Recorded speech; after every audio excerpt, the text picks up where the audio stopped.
This is a compilation of over 3 hours of the complete Assassin's Creed story explained, so sit back, relax, and grab your popcorn. Let's kick things off with Assassin's Creed's complete timeline explained.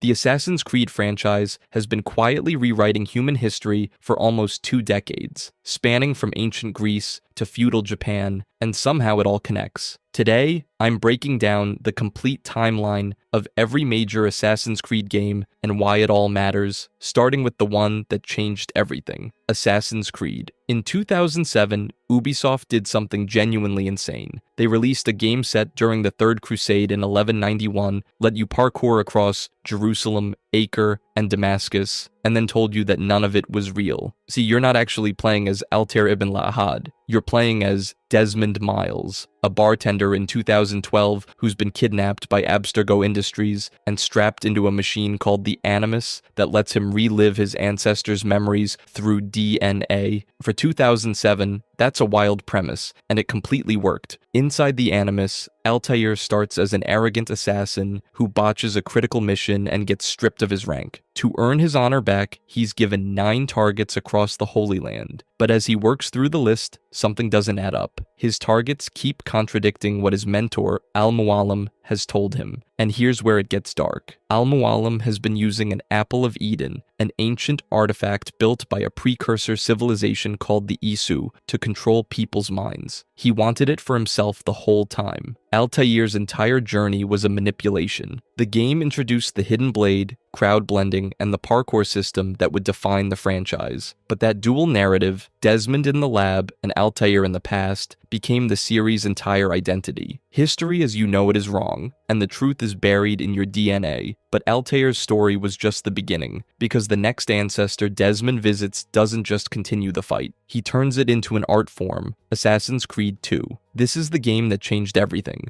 Assassin's Creed 2 didn't just improve on the original, it buried it. Released in 2009 and set across Renaissance Italy from 1476 to 1499, this is where the franchise found its identity. And it all starts with one of gaming's greatest character introductions. Ezio Auditore da Firenze begins the game as a privileged, carefree nobleman in Florence. He's charming, reckless, getting into fistfights, and chasing women across rooftops. Then, in one of the most gut-wrenching sequences in the series, his father and brothers are publicly hanged by Templar conspirators. Just like that, the carefree kid is gone. What replaces him is a broken young man driven by revenge. And over the course of the game, that revenge slowly transforms into genuine purpose. The villain behind it all is Rodrigo Borgia, the man who would eventually become Pope Alexander VI. He orchestrated the Auditor family's execution to consolidate Templar control over the pieces of Eden hidden beneath the Vatican. And yes, the final confrontation literally involves fist-fighting the Pope. That's not a joke. But here's what gave this game its warmth. Leonardo da Vinci is literally Ezio's gadget guy. He upgrades the Hidden Blade, invents a wrist-mounted gun modification, decodes ancient codex pages, and does it all with this infectious enthusiasm that makes every visit to his workshop genuinely fun. The original game had 0 relationships like this. Ezio's bond with Leonardo gave the franchise a heart it desperately needed. Gameplay-wise, the upgrades were massive. Poison darts, smoke bombs, a notoriety system that actually rewarded stealth by making guards hunt you harder if you killed too publicly, and vastly improved counterattack combat. It felt like a completely different series. The numbers speak for themselves. Around 9 million copies sold, making it one of the best-selling games of its generation. This game didn't just save the franchise, it turned Assassin's Creed into a cultural institution. Meanwhile, Desmond's modern-day story deepens considerably. We learn that Abstergo is harvesting genetic memories across multiple bloodlines to locate pieces of Eden and prevent a catastrophic solar event that nearly wiped out civilization thousands of years ago. The stakes just got a lot bigger than one family's vendetta. But Ezio's story is far from over, because Ubisoft wasn't about to let their golden boy retire after just one game. Assassin's Creed Brotherhood. Before Brotherhood, the Assassin Order was just a label. You heard characters talk about it,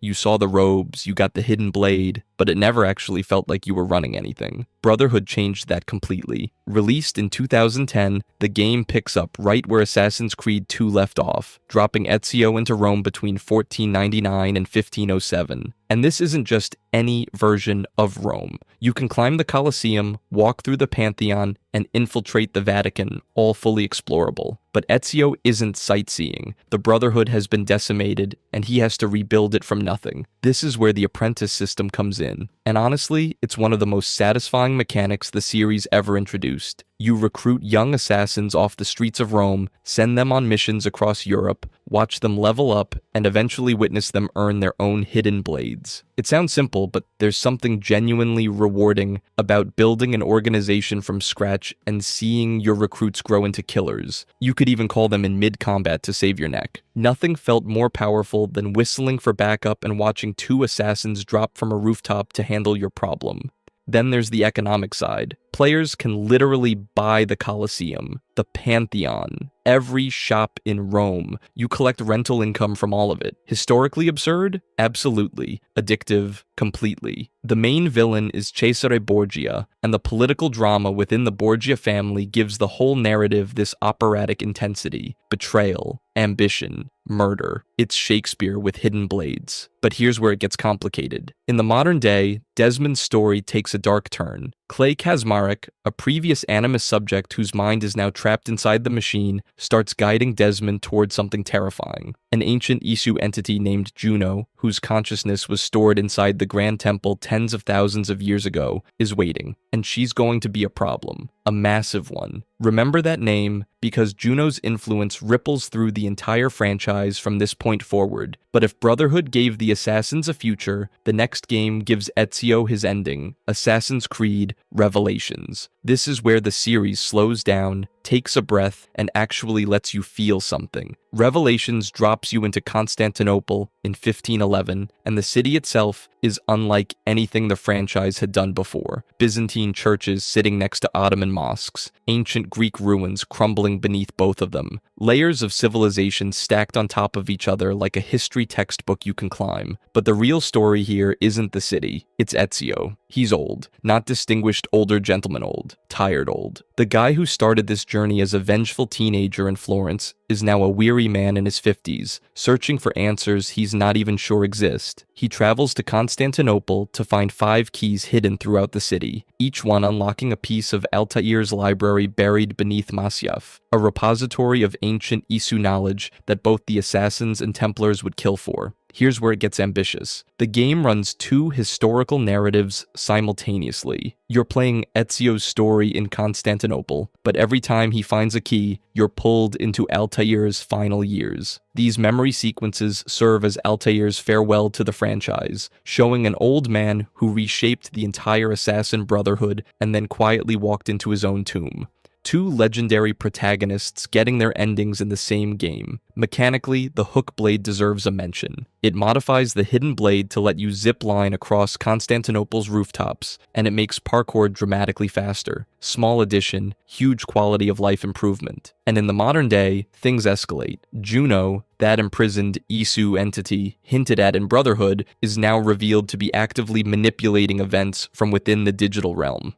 This isn't some vague ancient threat anymore. She's deliberate, she's steering things, and Desmond is running out of time. Revelations doesn't always stick the landing with its dual narratives, but the ambition is real, and watching Ezio finally put down his blade is one of the most genuinely moving moments in the entire franchise. But Ezio's story ending means the series needs a new hero, and the one they chose would drag the Assassin-Templar War into one of the most pivotal moments in American history, Assassin's Creed 3. The game opens, and you're playing as a charming British gentleman named Haytham Kenway. He's smooth, he's capable, he's doing assassin things, and then the game drops, one of the best cold opens in franchise history. Haytham isn't an assassin, he's a Templar. The guy you've been playing as for the first few hours is the enemy, and the game just let you fall in love with him before telling you. That misdirect is brilliant because it sets the tone for everything that follows. The real protagonist is Raiden Hanake Tan, also known as Connor, Hatham's son. He's half Kanyenkahaka, half British, and that dual heritage is the entire dramatic engine of the game. Connor fights for the American Revolution, believing it represents freedom for everyone, including his people. It doesn't. He allies with George Washington, Benjamin Franklin, and the colonial cause across Boston, New York, and the American frontier from 1754 to 1783. And every single faction he trusts eventually lets him down. Here's where it gets dark. Connor's idealism gets systematically crushed by both sides. The colonists he helps don't care about his people. The Templars, led by his own father, want control. His own village suffers regardless of which side wins. By the end, Connor has helped birth a nation that will go on to destroy everything he was fighting to protect. That's genuinely bleak for a mainstream game. The game also introduces hunting mechanics, where Connor tracks animals across wilderness terrain and crafts upgrades from their hides, adding a resource management layer the series never had before. But the biggest moment isn't Connor's story, it's Desmond's. The modern-day protagonist who anchored the first 5 games reaches his conclusion here.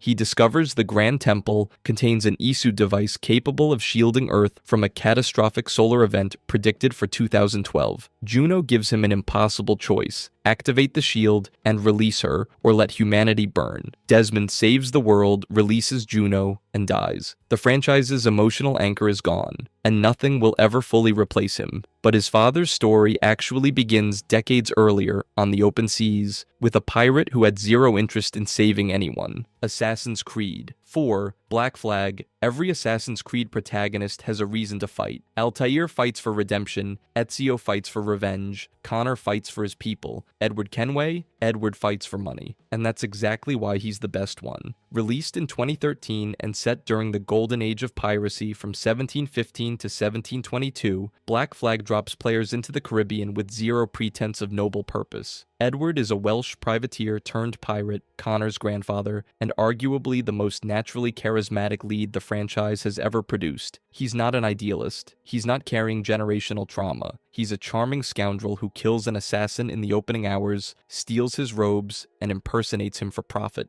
That's your hero. But here's the thing. His gradual transformation from self-interested opportunist to genuine assassin recruit feels more earned than any other protagonist's arc in the series. Nobody hands Edward a destiny. He stumbles into the Brotherhood after watching piracy destroy everyone he cares about. Blackbeard, Benjamin Hornigold, Jack Rackham. These aren't just historical cameos. They're friends Edward watches die as the Republic of Pirates collapses around him. By the time he actually commits to the creed, you believe it, because the game made him lose everything first. And then there's the Jackdaw. Naval combat isn't a side feature here, it's the entire identity of the game. Broadside cannons, mortars, ram attacks, boarding enemy vessels with your crew. Upgrading your ship feels as essential as upgrading your character. Black Flag fundamentally changed what players expected from an open world. Nassau, Havana, Kingston, dozens of smaller islands, all connected by open ocean that genuinely feels alive. The modern-day storyline shifts dramatically too. With Desmond dead, players now control an unnamed Abstergo Entertainment employee exploring Edward's memories as part of a commercial product. It's meta-commentary on Ubisoft literally packaging history as entertainment, and it's surprisingly self-aware. Commercially, Black Flag moved over 10 million units. Critically, it's still one of the highest-rated entries in the franchise. It proved that Assassin's Creed didn't need to take itself seriously to be great. Sometimes a pirate with no allegiance makes a better assassin than someone born into it. But if you think the franchise was done flipping the script on loyalty, wait until you see what happens when an assassin switches sides entirely. Assassin's Creed Rogue. Every Assassin's Creed game up to this point asks you the same question: are the assassins the good guys? And every single time, the answer is yes. Rogue is the first game that looks you dead in the eye and says, what if they're not? Released in 2014 and set during the 7 Years' War from 1752 to 1760, Rogue follows Shay Patrick Cormac, a loyal member of the Colonial Brotherhood who does something no protagonist in this franchise had ever done before. He quits. Not because he's selfish, not because he's been corrupted, but because he watches his own brotherhood destroy an entire city full of innocent people in their reckless pursuit of a piece of Eden. Shay sees the collateral damage, the destabilized civilizations, the bodies of people who had nothing to do with this war, and he decides the assassins are wrong,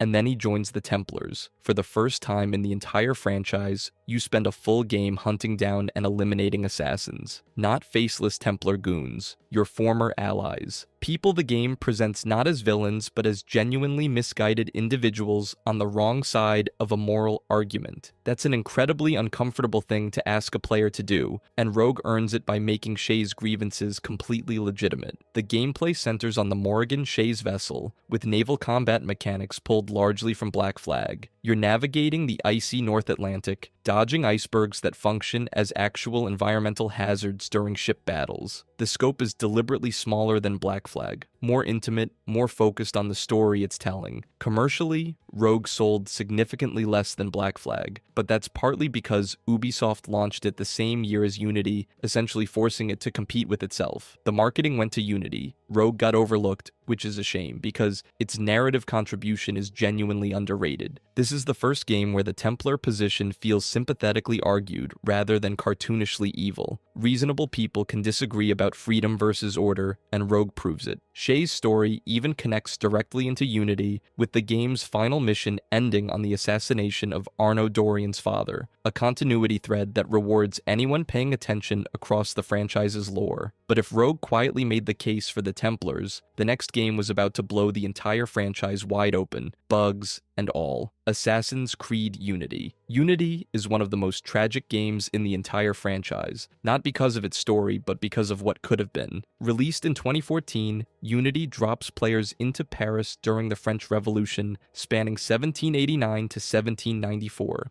And the setting is genuinely incredible. The storming of the Bastille, the Reign of Terror, the execution of Louis XVI, all of it plays out as the historical backdrop to one of the series' most personal stories. Protagonist Arno Dorian has one of the more unique setups in the franchise. He's raised as a ward in the household of François de la Serre, the Grand Master of the French Templar Order, and ends up becoming an assassin. His investigation into de la Serre's murder eventually reveals that François Thomas Germain, the man who seized control of the Templar Order after orchestrating that very assassination, is secretly pulling the strings of the revolution itself to consolidate power. The guy is literally using the chaos of one of history's bloodiest uprisings as a business strategy. The game's portrayal of Robespierre as a Templar villain actually sparked real controversy. French historians and politicians pushed back hard, arguing that Robespierre was a complex historical figure, not some one-dimensional bad guy, which is fair. But also this is a franchise where you fistfight the Pope, so historical nuance has never exactly been the priority. Here's where it gets complicated. On a mechanical level, Unity is arguably the best stealth game in the entire series. The parkour system is the smoothest it's ever been at this point, with climbing animations that actually feel fluid and responsive. The stealth mechanics are genuinely refined. Multiple valid approaches exist for each mission, and you can manipulate the environment to engineer deaths that look completely accidental. The game also introduces a real skill tree for the first time, split across 4 categories: melee, ranged, stealth, and health. Meaningful build customization in an Assassin's Creed game. That's huge, but none of that mattered at launch, because Unity shipped broken, catastrophically broken. NPCs were missing entire faces. Frame rates collapsed the moment crowd scenes kicked in. The bugs were so bad they became memes that people still reference a decade later. Unity and Rogue sold a combined 10 million units, which sounds impressive until you realize the launch disaster caused lasting reputation damage to the entire franchise. Unity became the cautionary tale about shipping unfinished games, and the industry still brings it up whenever a major title launches in rough shape.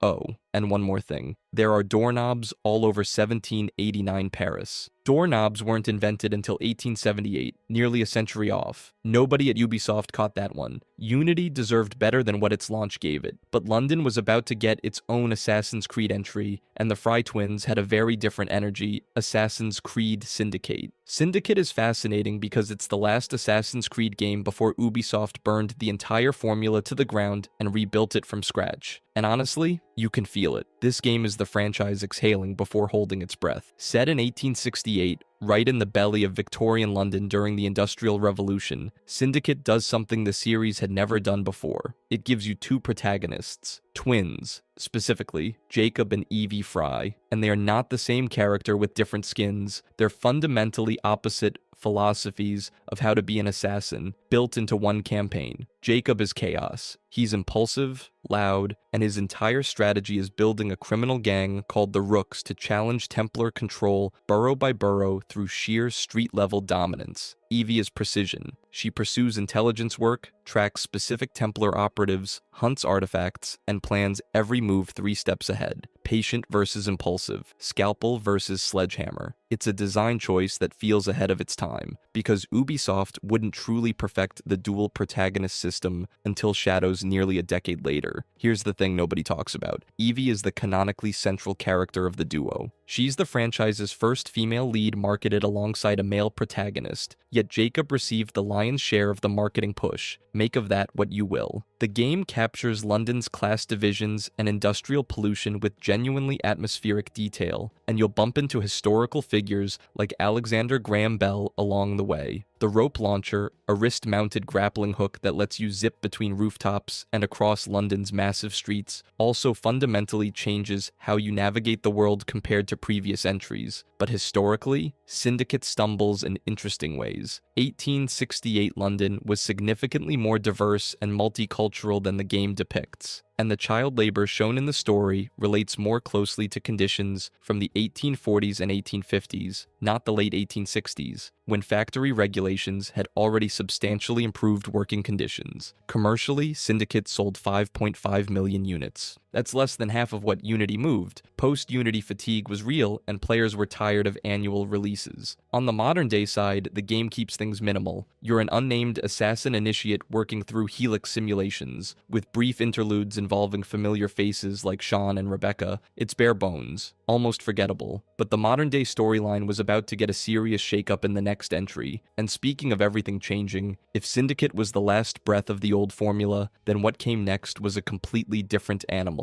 Assassin's Creed Origins. After Syndicate's underwhelming performance, Ubisoft did something the franchise had never done before. They stopped. 2 full years without a mainline Assassin's Creed release, the longest gap in the series' history at that point. And that silence was deliberate, because what came next wasn't just another sequel. It was a complete reinvention. Assassin's Creed Origins drops players into Ptolemaic Egypt between 49 and 43 BCE, right on the edge of Egypt becoming a Roman province. You play as Bayek of Siwa, a Medjay warrior waging a one-man rebellion against the Order of the Ancients, proto-Templars who have infiltrated Egyptian society at every level, pharaohs, priests, military commanders, all compromised. But here's what makes this game special. The title isn't metaphorical. Bayek and his wife Aya literally establish the Hidden Ones, the organization that will eventually evolve into the Assassin Brotherhood. You're not playing as an assassin. You're watching the entire assassin lineage get born. The setting is staggering. The pyramids of Giza, Alexandria's harbor, Memphis, dozens of temples scattered across the Egyptian landscape. You're rubbing shoulders with Cleopatra and Julius Caesar, and the world feels alive in ways previous entries never achieved. But the real story here is the gameplay. Origins doesn't just tweak the formula, it burns it down. Full RPG mechanics replace the old system entirely. Character levels, loot drops, extensive skill trees, the timing-based parry combat that defined every previous game, gone, replaced with a hitbox-based, positioning-dependent model inspired by Dark Souls. Enemies have health bars and resistances now. An underleveled player cannot simply outskill a high-level enemy no matter how good they are. That's a philosophical shift, not just a mechanical one. The franchise went from stealth-first, skill-based, to progression-gated RPG in a single release, and somehow, Bayek himself became one of the most beloved protagonists in the series, partly because of his genuine emotional depth, partly because of an unexpectedly charming detail. Cats follow him through the world, and his interactions with Egyptian wildlife gave him a warmth that previous protagonists often lacked. The numbers validated everything. 10 million units sold. The RPG pivot wasn't just a creative experiment, it was a commercial landslide that permanently changed the franchise's identity. But if Origins rewrote the rules, the next game threw out the entire rulebook, and it went even further back in time to do it. Assassin's Creed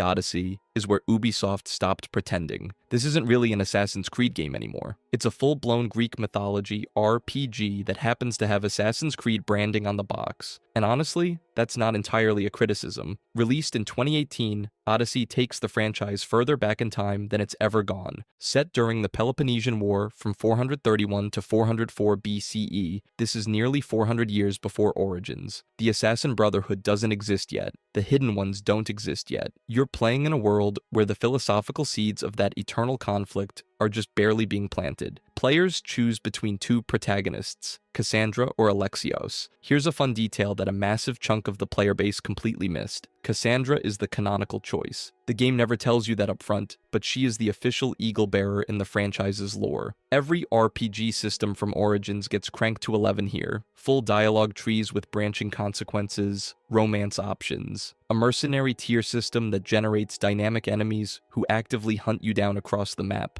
This isn't stealth action anymore.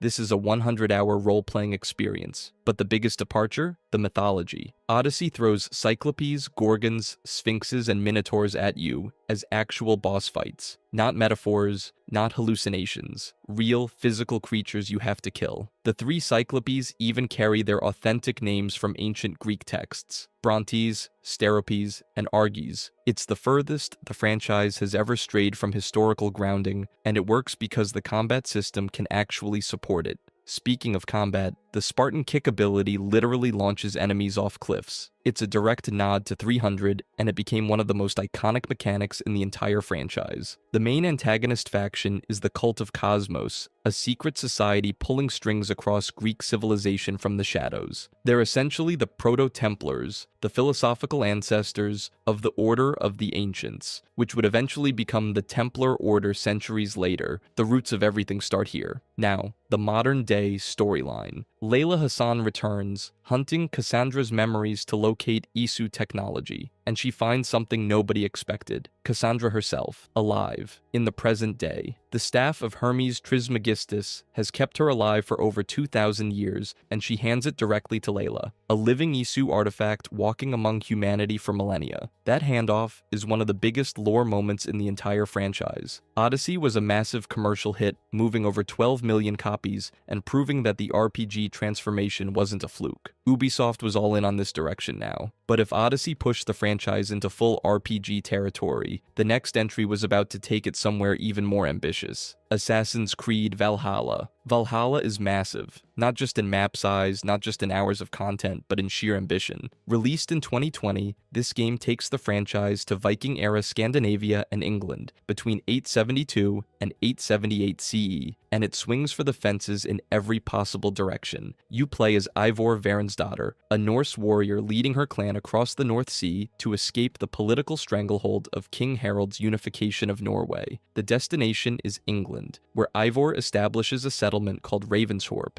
and begins forging alliances with Saxon kingdoms through a mix of diplomacy, manipulation, and overwhelming Viking force. And yes, players can choose Eivor's gender, but the canonical Eivor is female, continuing a pattern the franchise has now quietly cemented across multiple entries. The gameplay leans hard into the Viking fantasy. Large-scale raid missions let you storm English monasteries with your Viking crew, smashing through defenses and looting everything that isn't nailed down. It's a dramatic departure from stealth-first design, and purists had opinions. But here's the thing, it works. Thematically, it's exactly what a Viking warrior would do. You're not sneaking through shadows, you're kicking down the front door. But where Valhalla gets truly ambitious is its mythology. Norse gods aren't just referenced or hinted at, they're playable. Eivor is revealed as the reincarnation of Odin himself, and players explore Asgard and Jotunheim as fully realized dream state realms. The line between history and myth deliberately blurs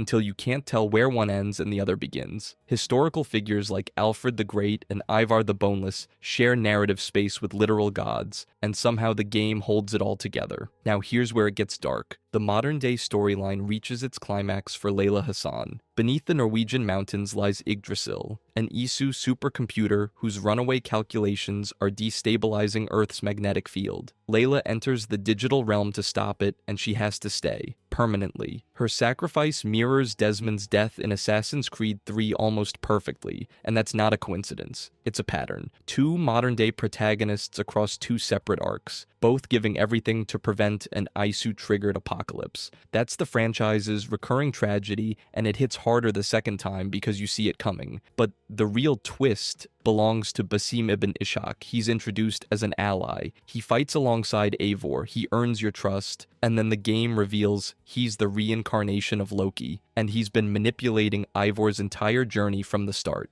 After centuries of imprisonment inside the digital realm, Basim escapes into the modern world. It's a genuinely well-constructed twist that recontextualizes every interaction you had with him. Every helpful suggestion, every moment of camaraderie, all of it was calculated. Commercially, Valhalla is a monster. 15 million units sold, over $1 billion in revenue. The franchise's all-time best-selling entry, surpassing every previous launch, including Black Flag. But if Basim escaped the digital realm with centuries of Loki's memories and an axe to grind, what exactly does he do next? That answer takes us to Baghdad, Assassin's Creed Mirage. This game is an apology letter, and honestly, it's a pretty good one. After 3 massive RPG entries that turned Assassin's Creed into a 100-hour loot grinder, Ubisoft did something nobody expected. They went small. Assassin's Creed Mirage, released in 2023, strips everything back. Shorter campaign, tighter world, focused mechanics, and a setting that might be one of the most visually stunning in the entire franchise. Baghdad during the Islamic Golden Age, set against the anarchy at Samarra, beginning in 861 CE. This is Baghdad at its absolute peak. The House of Wisdom, one of the greatest centers of scholarship and knowledge preservation in human history, serves as a central location. The architecture is breathtaking, the culture is rich, and the city feels alive in a way that the bloated open worlds of Odyssey and Valhalla sometimes didn't. Every district has its own identity, its own dangers, and its own branch of the Order of the Ancients to dismantle. But here's what makes Mirage special. The protagonist is Basim ibn Ishaq. If you played Valhalla, you know that name. He's the guy who was trapped inside Yggdrasil's digital realm, only freed after manipulating Layla Hassan into using the staff of Hermes Trismegistus to revitalize him, revealed as Loki's reincarnation with a century-spanning vendetta. Mirage is his origin story. You watch him transform from a Baghdad street thief into a full hidden one, and the narrative slowly, carefully reveals his true nature as Loki reborn. The thing is, this reveal actually hits harder here than it did in Valhalla. In Valhalla, it was a twist. In Mirage, you watch it develop. You see the cracks forming. You understand why Basim becomes the manipulator who eventually destroys Layla Hassan's life, and the gameplay backs it up. Stealth is rewarded with experience and bonuses again. Climbing down from buildings returns as a mechanic. Parkour feels responsive and fluid. Everything that drifted away during the RPG era comes back, and it feels like coming home. Now the numbers. Mirage sold approximately 5 million units. Compared to Valhalla's 25 million, that looks rough, but that comparison is somewhat unfair. Mirage was deliberately smaller in scope and budget. It wasn't trying to be a 150-hour epic. It was trying to prove that Assassin's Creed could still work as a focused stealth game, and for a lot of fans, it did exactly that. But if Mirage was the franchise looking backward for inspiration, the next entry is the one that finally takes it somewhere fans have been begging to go for over a decade. Assassin's Creed Shadows. For nearly 2 decades, fans asked for one setting above all others: feudal Japan. Every announcement, every leak, every rumor cycle, the same question: when are we going to Japan? And on March 20th, 2025, Ubisoft finally answered. Assassin's Creed Shadows is set during the late Sengoku period, around 1579, one of the most violent and transformative eras in Japanese history. Oda Nobunaga is burning his way toward unifying the country, and players witness his rise firsthand. But the real story isn't Nobunaga. It's the 2 people caught in his orbit. Naoe is a kunoichi from Iga province, pure stealth, parkour, silent kills, shadow manipulation. She can crawl through tall grass, move across nightingale floors without making a sound. Those are historically accurate creaking floors specifically designed to detect shinobi infiltration, and she can extinguish nearby light sources to become fully invisible. The stealth mechanics here represent a genuine innovation leap for the franchise. This isn't just crouch behind a wall. This is environmental stealth built into the architecture of the world itself. Then there's Yasuke, the historically documented African samurai who served Oda Nobunaga directly. His inclusion generated massive public debate before the game even launched, with arguments about historical accuracy versus representation turning Shadows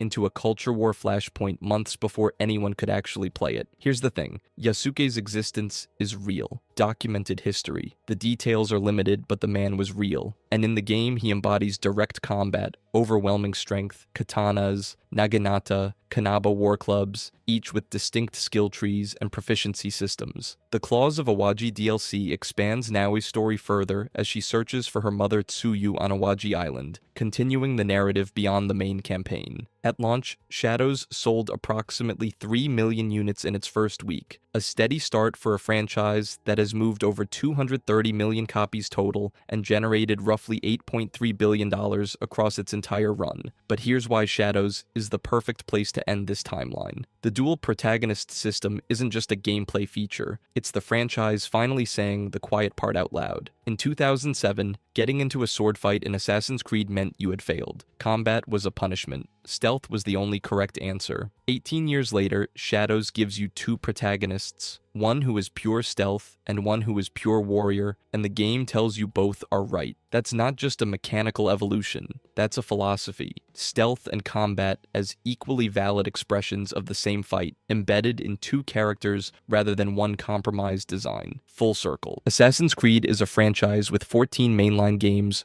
over 230 million copies sold, and a fan base that cannot agree on anything. So today I'm explaining and ranking every single mainline Assassin's Creed game from worst to best, and I guarantee at least one of these picks is going to make you angry. Let's start with a game that nearly killed the entire franchise. Assassin's Creed Unity. Unity is the game everyone loves to hate, and honestly, it earned that reputation.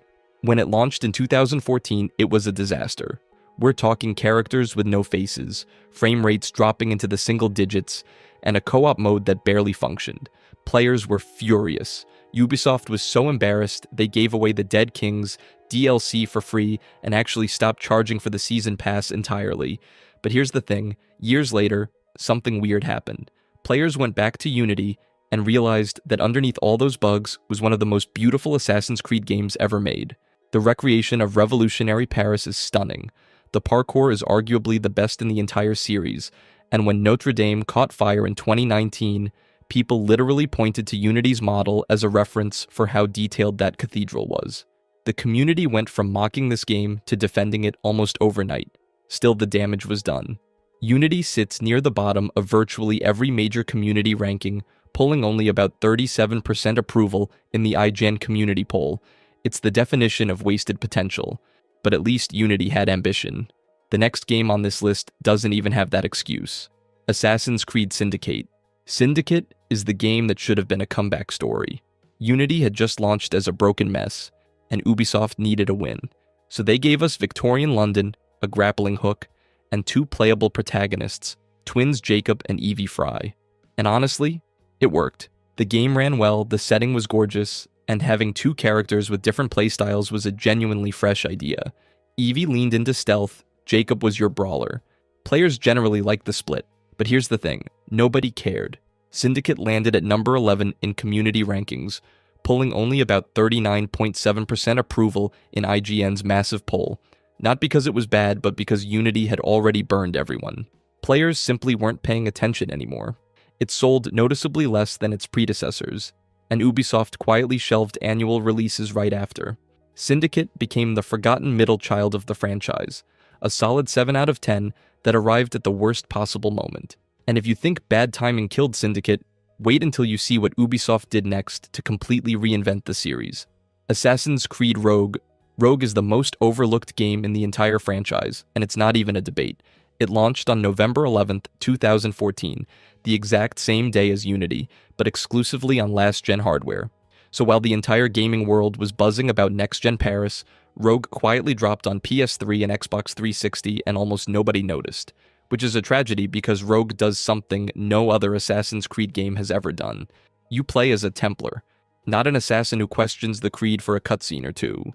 You literally hunt down and kill assassins as the main objective. Shay Patrick Cormac starts as an assassin, loses faith in the Brotherhood, and switches sides. The story flips everything you thought you knew about the franchise on its head, but the community ranking tells the real story. Rogue sits dead, last at number 14 out of 14, polling only 26.9% approval in the IGN community poll and just 50 votes in broader Reddit rankings.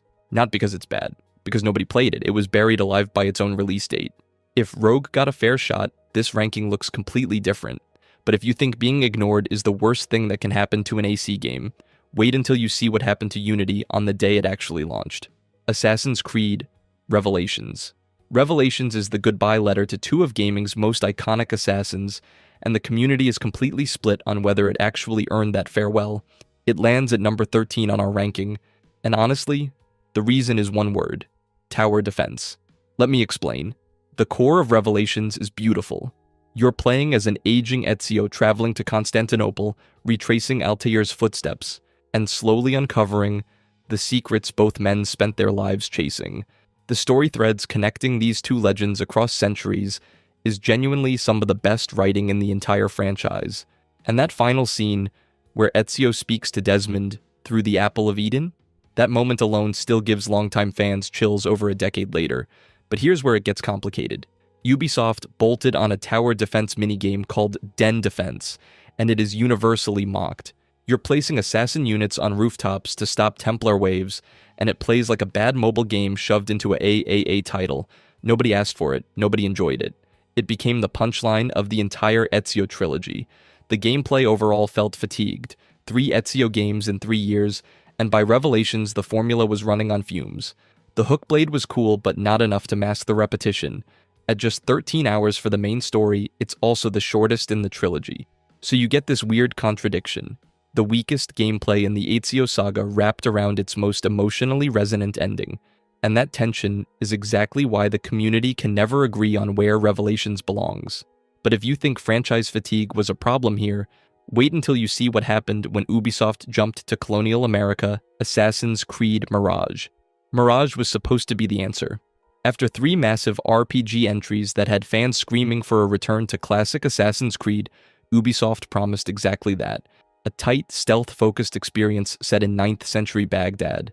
No level gating, no dialogue wheels, no 100-hour map full of question marks.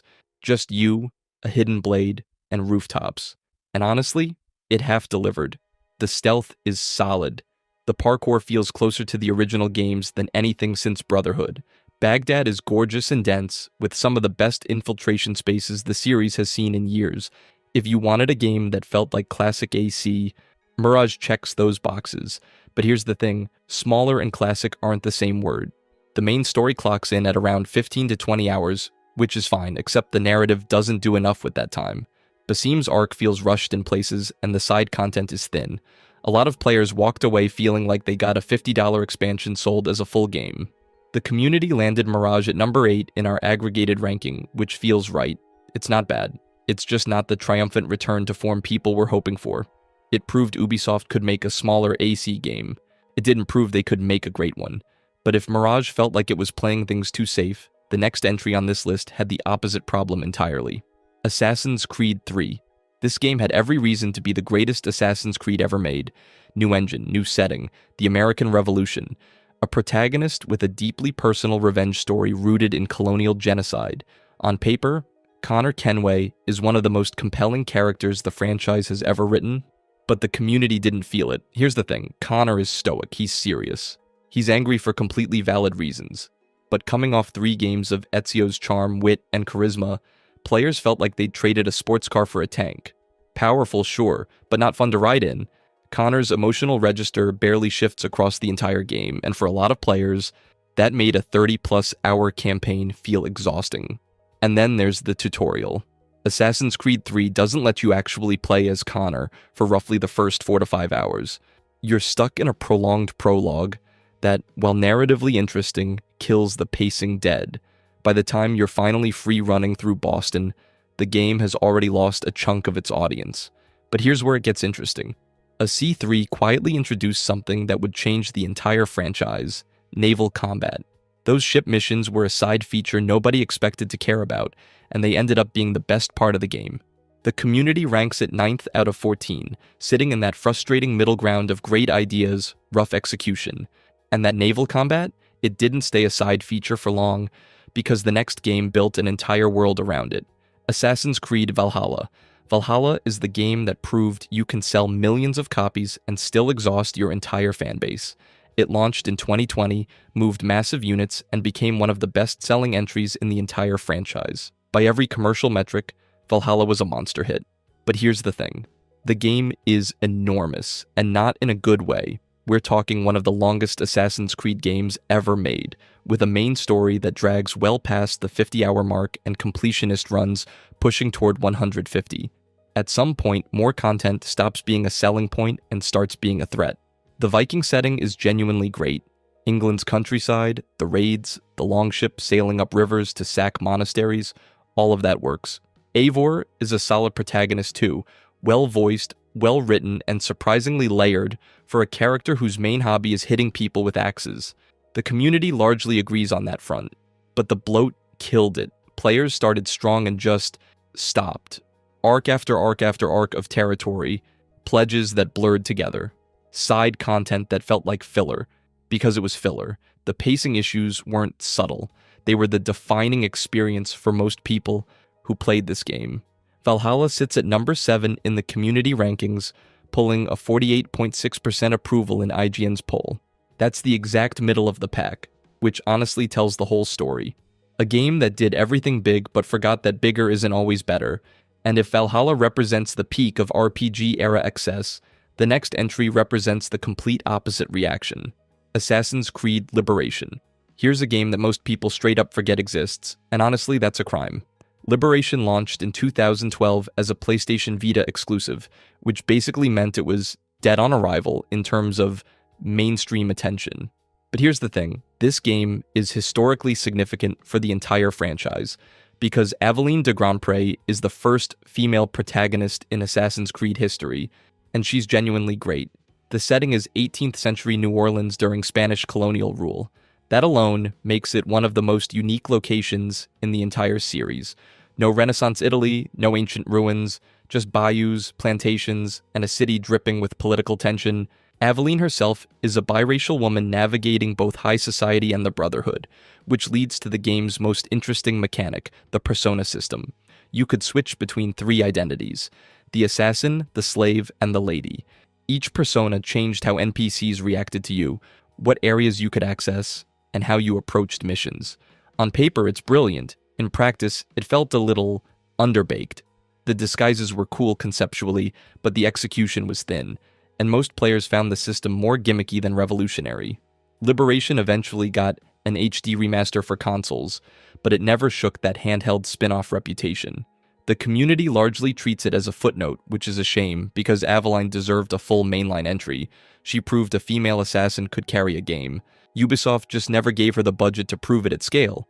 But if you think Liberation got overlooked, wait until we talk about a game that had every advantage in the world and still managed to disappoint almost everyone.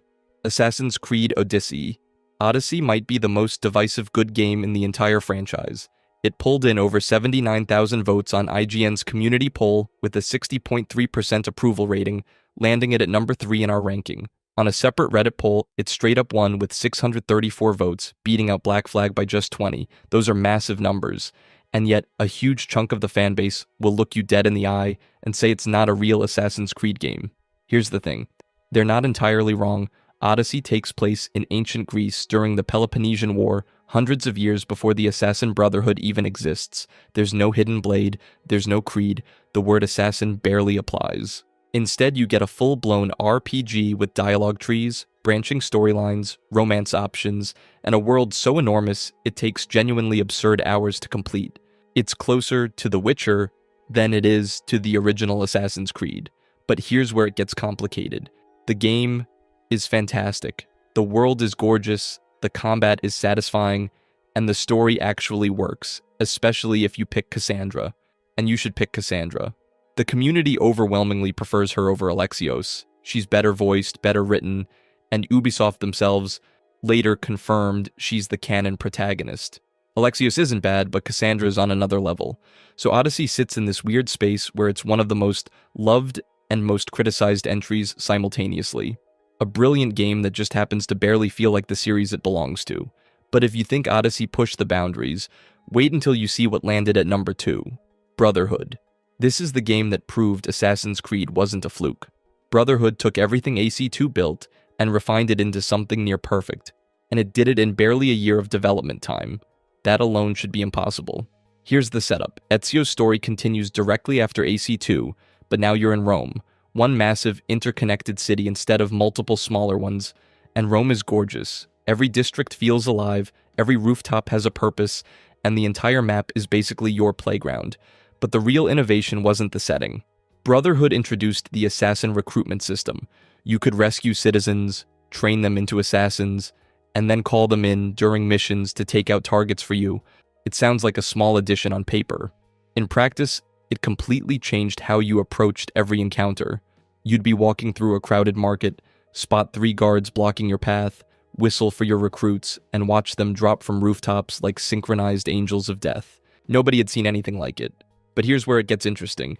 Brotherhood also launched with competitive multiplayer, and it was genuinely brilliant.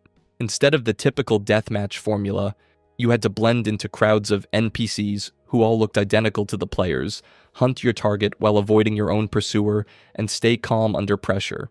It rewarded patience over aggression. The community loved it so much that the multiplayer became a signature feature for the next several entries. Polygon ranked Brotherhood number 1 in the entire franchise. IGN's community poll put it 6th, but with 75,000 votes of approval. True Achievements placed it 3rd overall. The consensus is clear. Brotherhood is either the best Assassin's Creed game ever made or it's sitting right next to it, and the reason is simple.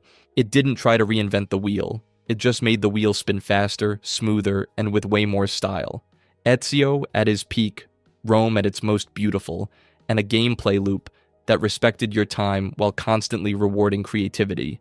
But if Brotherhood represents the peak of the Ezio era, the next entry proves that sometimes even the best trilogy has to end, and not everyone agrees on whether it stuck the landing. Assassin's Creed Origins. This is where everything changed. After Syndicate underperformed and the franchise was starting to feel like a copy-paste machine, Ubisoft did something they had never done before. They took a break, 2 full years with 0 mainline releases, and when they came back in 2017, they came back swinging. Origins didn't just refresh the formula, it burned the old one down and rebuilt from scratch. The combat system was completely overhauled, ditching the counter-kill rhythm for a hitbox-based action RPG system.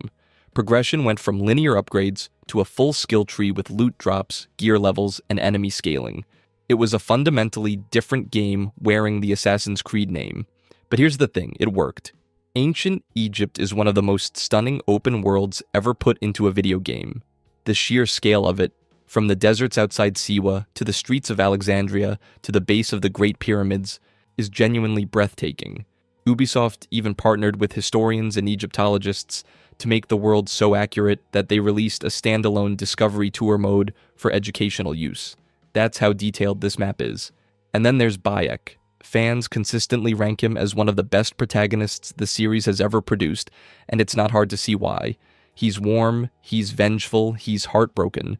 His motivation is deeply personal, not some grand ideological crusade, just a father trying to avenge his son. That emotional core gives the entire game a weight that most AC entries never reach. The community ranked Origins number 6 overall with a 55.7% approval rating in major polls. Welcome to the elite tier. And the next entry on this list took everything Origins built and cranked it up to an almost absurd degree. Assassin's Creed 4. Black Flag. This is the one. The game that tops nearly every single community poll, every fan ranking, and every best AC game debate on the internet. Black Flag pulled 89,765 votes on IGN's community poll and walked away with a 72.2% approval rating, the highest of any game in the franchise. It's not close, but here's the thing. The biggest debate around Black Flag has never been whether it's a masterpiece. Almost everyone agrees on that. The debate is whether it's actually a good Assassin's Creed game, or just the greatest pirate game ever made that happens to have Assassin's Creed in the title. And honestly, both sides have a point. The naval combat in Black Flag didn't just improve on what AC3 started, it completely redefined what an open-world action game could feel like. Sailing across the Caribbean, hunting down enemy ships, boarding them with your crew, upgrading the Jackdaw piece by piece. That loop was so addictive that people genuinely forgot they were supposed to be an assassin. The ocean was the real open world. Every island, every shipwreck, every naval fort felt like a discovery. Players would spend dozens of hours just exploring the seas and never touch the main story. And then there's Edward Kenway. Unlike most AC protagonists who start as noble or duty-bound, Edward is a selfish, drunk pirate who only cares about gold. He's not an assassin by choice. He stumbles into the Brotherhood almost by accident. But that's exactly what makes his arc so compelling. Watching him slowly transform from a greedy privateer into someone who actually believes in something bigger than himself is one of the best character journeys in the entire series. He's charming, flawed, and genuinely fun to spend 40 hours with, which is more than most AC protagonists can say. Black Flag earns the #1 spot, but if you think the top is settled, the next two entries are about to make a serious case for the throne. Assassin's Creed 2. This is the game that built the franchise, not the original. This one. Assassin's Creed 1 was a tech demo with a cool idea. Assassin's Creed 2 was the moment Ubisoft proved that idea could become one of the biggest series in gaming history, and it all starts with one character, Ezio Auditore da Firenze. Here's the thing about Ezio. He didn't just become the best protagonist in Assassin's Creed, he became the face of the entire franchise. Ask someone who's never played a single AC game to name an assassin and they'll say Ezio. The guy transcended the series, and the reason is simple. You watched him grow up. You were there when his family was murdered. You were there when he put on the robes for the first time. You were there when he went from a reckless teenager in Florence to a master assassin hunting down one of the most powerful men in Italy. That man was Rodrigo Borgia, a real historical figure who was so corrupt, so ruthlessly ambitious, that he literally became Pope to consolidate power. The game takes that real history and weaponizes it into one of the best villain arcs the series has ever produced. Every assassination you carry out peels back another layer of his conspiracy, and by the time you're standing face to face with him in the Vatican, the payoff is massive. But the setting is what ties everything together. Renaissance Italy remains one of the greatest open worlds in gaming. Florence, Venice, the Tuscan countryside, every rooftop, every canal, every cathedral felt alive in a way that the original game's cities never did. The parkour was smoother. The combat had actual depth. The economy system, the villa upgrades, the hidden tombs, all of it gave players a reason to explore every corner of the map. A C2 didn't just fix what was broken in the first game, it rebuilt the entire foundation from scratch. Better missions, better pacing, better storytelling, better everything. It took a 66.3% approval rating in the IGN community poll, landing it firmly at #2 on our list. And honestly, 15 years later, it's still the game people point to when they talk about what Assassin's Creed is supposed to be. But there's one game that managed to edge it out, and trust me, if you've been paying attention, you already know exactly which one it is. Black Flag. Here's the thing about Black Flag. It shouldn't work. You take an Assassin's Creed game, strip away most of the assassin parts, throw the player onto a pirate ship, and tell them to go rob the entire Caribbean. That sounds like a recipe for an identity crisis. But instead, it became the single most beloved entry in the entire franchise. And it's not even close. Black Flag dominates every major community poll. It pulled nearly 90,000 votes on IGN's ranking and came out on top with a 72% approval rate, beating every other game in the series. Reddit polls, first place. Twitter polls, first place. It doesn't matter where you look or who you ask, Edward Kenway's pirate adventure sits at #1 with a gap so wide the second place entry can barely see it. But here's where it gets interesting. Black Flag isn't loved because it's a great Assassin's Creed game. It's loved because it's a great game that happens to have Assassin's Creed in the title. The naval combat, the open sea exploration, the boarding sequences, the shanties, the feeling of standing at the helm of the Jackdaw while a storm rolls in and your crew belts out lowlands away. None of that has anything to do with Hidden Blades or the Creed, and nobody cares Edward Kenway isn't even an assassin for most of the game. He's a selfish, treasure-hungry pirate who stumbles into the Brotherhood's war and slowly, painfully earns his place. That arc, from greedy privateer to someone who actually believes in something, is one of the best character journeys the series has ever written. It doesn't hit you over the head with philosophy, it lets you live it. And the world itself is staggering. Dozens of islands, underwater shipwrecks, Mayan ruins, legendary ships that will absolutely destroy you if you're not ready. The Caribbean in Black Flag feels alive in a way that many of the later, bigger maps never managed to replicate. Bigger isn't always better. Black Flag proved that density and variety beat sheer scale every single time. Now the land missions, yeah, they're the weakest part. Tailing missions, eavesdropping, the usual Assassin's Creed filler that everyone complains about. Nobody pretends those sections are perfect, but the moment you're back on the water, none of it matters. The ocean gameplay is so good, it carries the entire experience on its back. That's what makes this ranking feel right. We started with Rogue, a game that tried to copy Black Flag's formula and couldn't capture the magic. We moved through experiments, reboots, RPG overhauls, and returns to form. 14 mainline games spanning nearly 2 decades, from the Third Crusade to feudal Japan. 230 million copies sold, a franchise that has reinvented itself more times than almost any other in gaming history. And after all of that, the community looked back at every single entry and said, the Pirate One. The Pirate One is the best. Sometimes the answer really is that simple. Black Flag took a franchise about ancient conspiracies and secret orders, threw it all on a ship, and sailed straight into first place.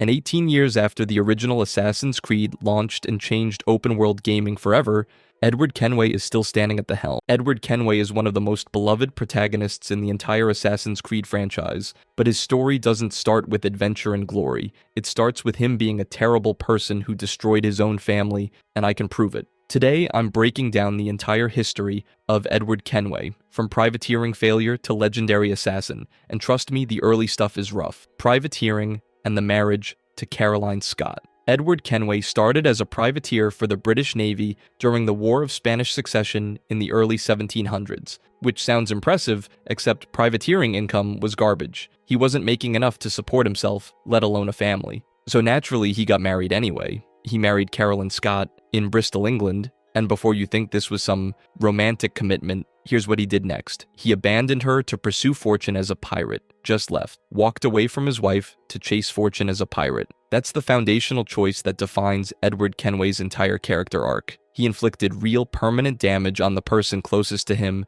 because he wanted adventure and money more than responsibility. And it gets worse. Caroline eventually gave birth to their daughter Jenny, who Edward wouldn't meet for years because he was too busy terrorizing the Caribbean. The game doesn't sugarcoat this. Edward Kenway is introduced as a flawed protagonist whose selfishness caused genuine harm before redemption was even a possibility. He chose piracy over his pregnant wife. That's not a hero origin story. That's a moral failure with consequences. A lot of players don't realize Edward was ever married at all, because the game starts after the relationship has already collapsed. By the time you take control, Caroline is gone, the marriage is destroyed, and Edward is fully committed to the pirate life. But this backstory matters. It establishes that Edward's hunger for adventure wasn't noble or justified. It was selfish, and it cost him everything that should have mattered. The tension between domestic responsibility and the need for something bigger drives his entire story. He wanted more than what Bristol could offer, more than what privateering could provide,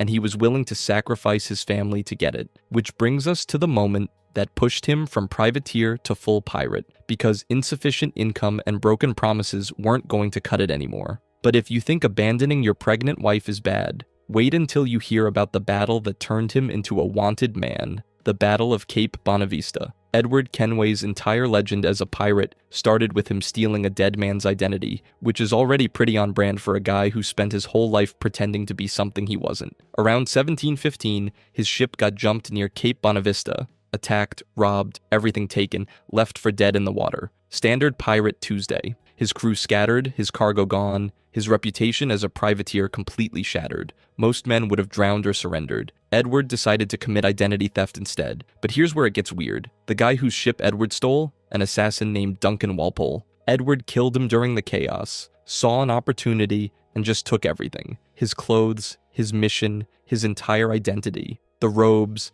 the hidden blade mechanism he didn't know how to use, the sealed letters addressed to people he'd never heard of. That stolen identity became Edward's ticket into circles he had no business entering. The most feared pirate in the Caribbean started his career by impersonating a secret order of ideological warriors, and Edward had absolutely zero clue what he'd stumbled into. He didn't know what the creed meant. He didn't know who the Templars were. He just knew dead men carried valuable things, and Duncan Walpole happened to be carrying a fortune in connections. The irony is ridiculous. Edward Kenway became a pirate captain by impersonating an assassin before he even knew what assassins were. He walked into taverns claiming to be someone whose entire worldview he didn't understand, wearing a dead man's robes, carrying documents meant for completely different missions. And it worked. Nobody questioned it. He went from failed privateer drowning in debt to feared captain with a stolen legacy, all because he was willing to loot a corpse and commit to the bit. The confidence alone sold it. Edward didn't need to understand the Brotherhood's philosophy, he just needed to look like he belonged, and apparently that was enough. Players still debate whether this was genius-level opportunism or pure survival instinct kicking in. Did Edward recognize the value of what he'd taken, or was he just desperate enough to grab anything that kept him alive? The game never answers that definitively, which makes it better. What's documented is this: one battle near Cape Bonavista transformed a broke nobody into the man who would later infiltrate the Templar Order, lead the Pirate Republic, and eventually join the very Brotherhood whose agent he'd murdered and replaced. Cape Bonavista itself carries this weird geographical mystery. Some think it references the real location in Newfoundland. Others assume it's completely fictional. The game drops the name and moves on, leaving the exact coordinates deliberately vague, which only adds to the legend. Edward Kenway's origin story as a pirate begins at a place that might not even exist, with an identity that was never his, walking into a world he didn't understand. But if you think stealing an assassin's life was bold, wait until you see what he did with it, when he walked into Havana and started killing Templars without understanding who they were either. Infiltrating the Templar Order in Havana. Edward Kenway was never meant to understand what he'd stumbled into. He thought he was hunting treasure, and Templars were just wealthy targets wearing fancy coats. But Havana changed everything. Here's the thing. Edward infiltrated multiple Templar operations in Cuba using the identity he stole from a dead assassin. He walked straight into their headquarters, attended their meetings alongside Woodes Rogers, the historical governor who became a major Templar player, and gathered intelligence on their entire Caribbean network. And he did this while having zero idea what the Assassin-Templar War actually meant. He was playing a game whose rules he didn't understand, using a uniform he'd taken off a corpse. The setup was perfect for disaster. Havana functioned as both a major trade hub and a Templar stronghold, meaning Edward could move through the city gathering information while Templars assumed he was one of them and assassins assumed he was working for their cause. Nobody knew he was just a pirate trying to get rich. He moved between factions like a con artist working multiple marks at once. But here's where it gets complicated. The more intelligence Edward gathered, the clearer it became that he wasn't the independent operator he believed himself to be. Both sides were feeding him information, manipulating his movements, using him as a pawn. The assassins wanted him to destabilize Templar operations. The Templars thought they could turn him into an asset. Edward thought he was playing everyone. Turns out no, he was the one being played. The fan debate over whether Edward ever truly committed to either faction starts here, because this is the moment he realizes the entire conflict is bigger than treasure maps and Spanish galleons. Some players argue he remained purely self-interested until the very end, that joining the assassins was just another con. Others see Havana as his political awakening, the first crack in his selfish worldview. The evidence leans toward the latter. This is where Edward stops thinking like a thief and starts thinking like someone caught in a war. The most sophisticated intrigue in the entire game happens in these missions. Edward uses stealth, social manipulation, and infiltration to gather intelligence on Templar operations while pretending to be part of their network. He attends their meetings, he learns their plans, he walks among them in their own strongholds. And the whole time, he's gathering pieces of a conspiracy he doesn't fully comprehend yet. A common misconception holds that Edward understood the Assassin-Templar conflict before arriving in Havana. He didn't. The narrative makes this explicit. He thought assassins were just another gang and Templars were just rich marks. Havana forced him to confront the scope of what he'd stumbled into, the realization that there were forces far older and far more dangerous than anything he'd encountered as a privateer or pirate. At least Edward was manipulating people in Havana for his own gain, unlike what came next when he tried to build something that actually mattered: the founding of the Republic of Pirates. After years of operating alone, Edward Kenway decided to build something bigger than himself. And before you dismiss this as a pirate having a midlife crisis, hear me out. The Republic of Pirates on Nassau was the closest thing the Caribbean ever saw to actual democracy in the early 1700s. A place where captains voted on raids, split treasure equally, and answered to nobody but each other.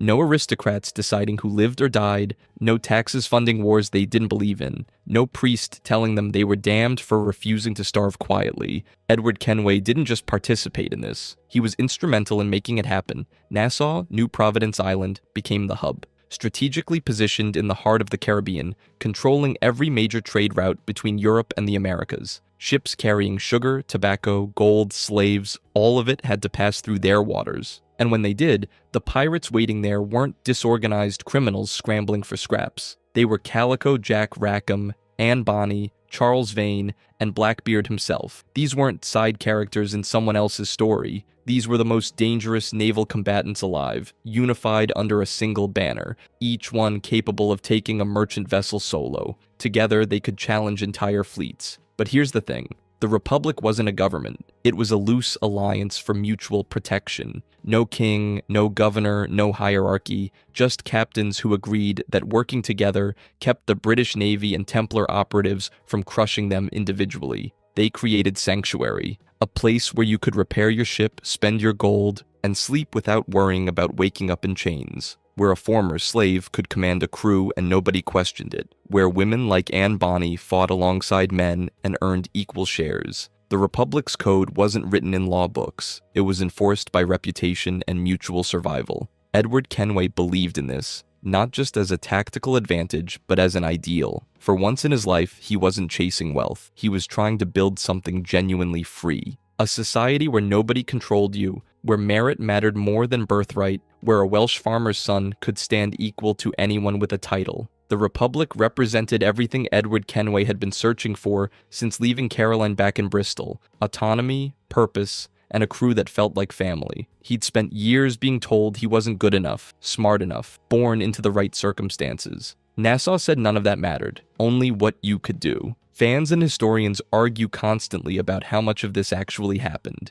The real Nassau was a pirate haven, absolutely, but the game's vision of organized pirate democracy? That's romantic fiction, meeting historical fact somewhere in the middle. The actual governance was far messier, far more violent, and lasted maybe 3 years before collapsing entirely. Some players appreciate the idealism. Others call it propaganda for a group of murderers and thieves. Either way, the community agrees on one thing. This is Edward Kenway at his most hopeful, and that hope is precisely what makes the collapse so devastating, because it did collapse. The Republic's principles proved too fragile to bind men whose primary shared trait was ruthlessness. Shared criminal enterprise can't sustain ideological unity when everyone's fundamentally self-interested. Edward Kenway learned this the hard way. The alliance he helped build would fracture from the inside, and the man responsible for breaking it would be someone he trusted completely: the betrayal of Bartholomew Roberts. Bartholomew Roberts represented everything Edward thought the Republic could be. A brilliant naval commander, a ruthless tactician,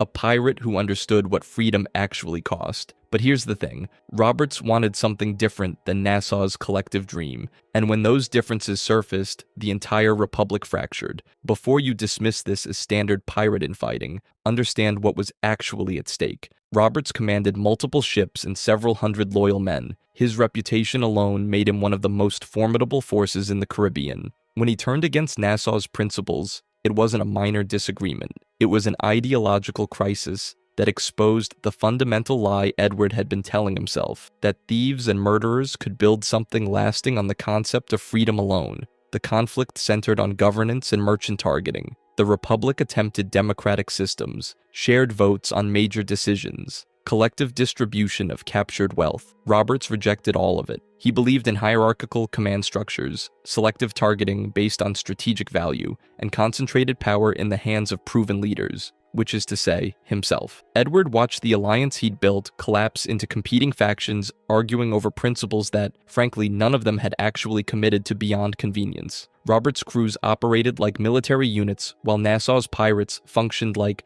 well, pirates. His men maintained discipline, followed orders without debate, and executed coordinated naval maneuvers that required actual training. Meanwhile, Nassau captains would argue for 3 days about splitting a merchant haul, then immediately violate whatever agreement they'd reached the moment a better opportunity surfaced. Roberts looked at this dysfunction and saw exactly what it was: amateur hour disguised as revolutionary ideals. But here's where it gets complicated. Roberts wasn't wrong. The Republic's democratic ideals sounded noble, but they produced chaos. Votes took weeks. Decisions stalled, competing captains undermined each other for political advantage. Roberts saw Nassau becoming exactly what they'd fled: bureaucracy with different branding. His betrayal forced Edward to confront a brutal truth: shared criminality cannot sustain ideological cohesion. Freedom alone wasn't enough to unite men whose primary shared trait was ruthlessness. The breaking point came when Roberts openly challenged the Republic's economic model. He argued that democratic wealth distribution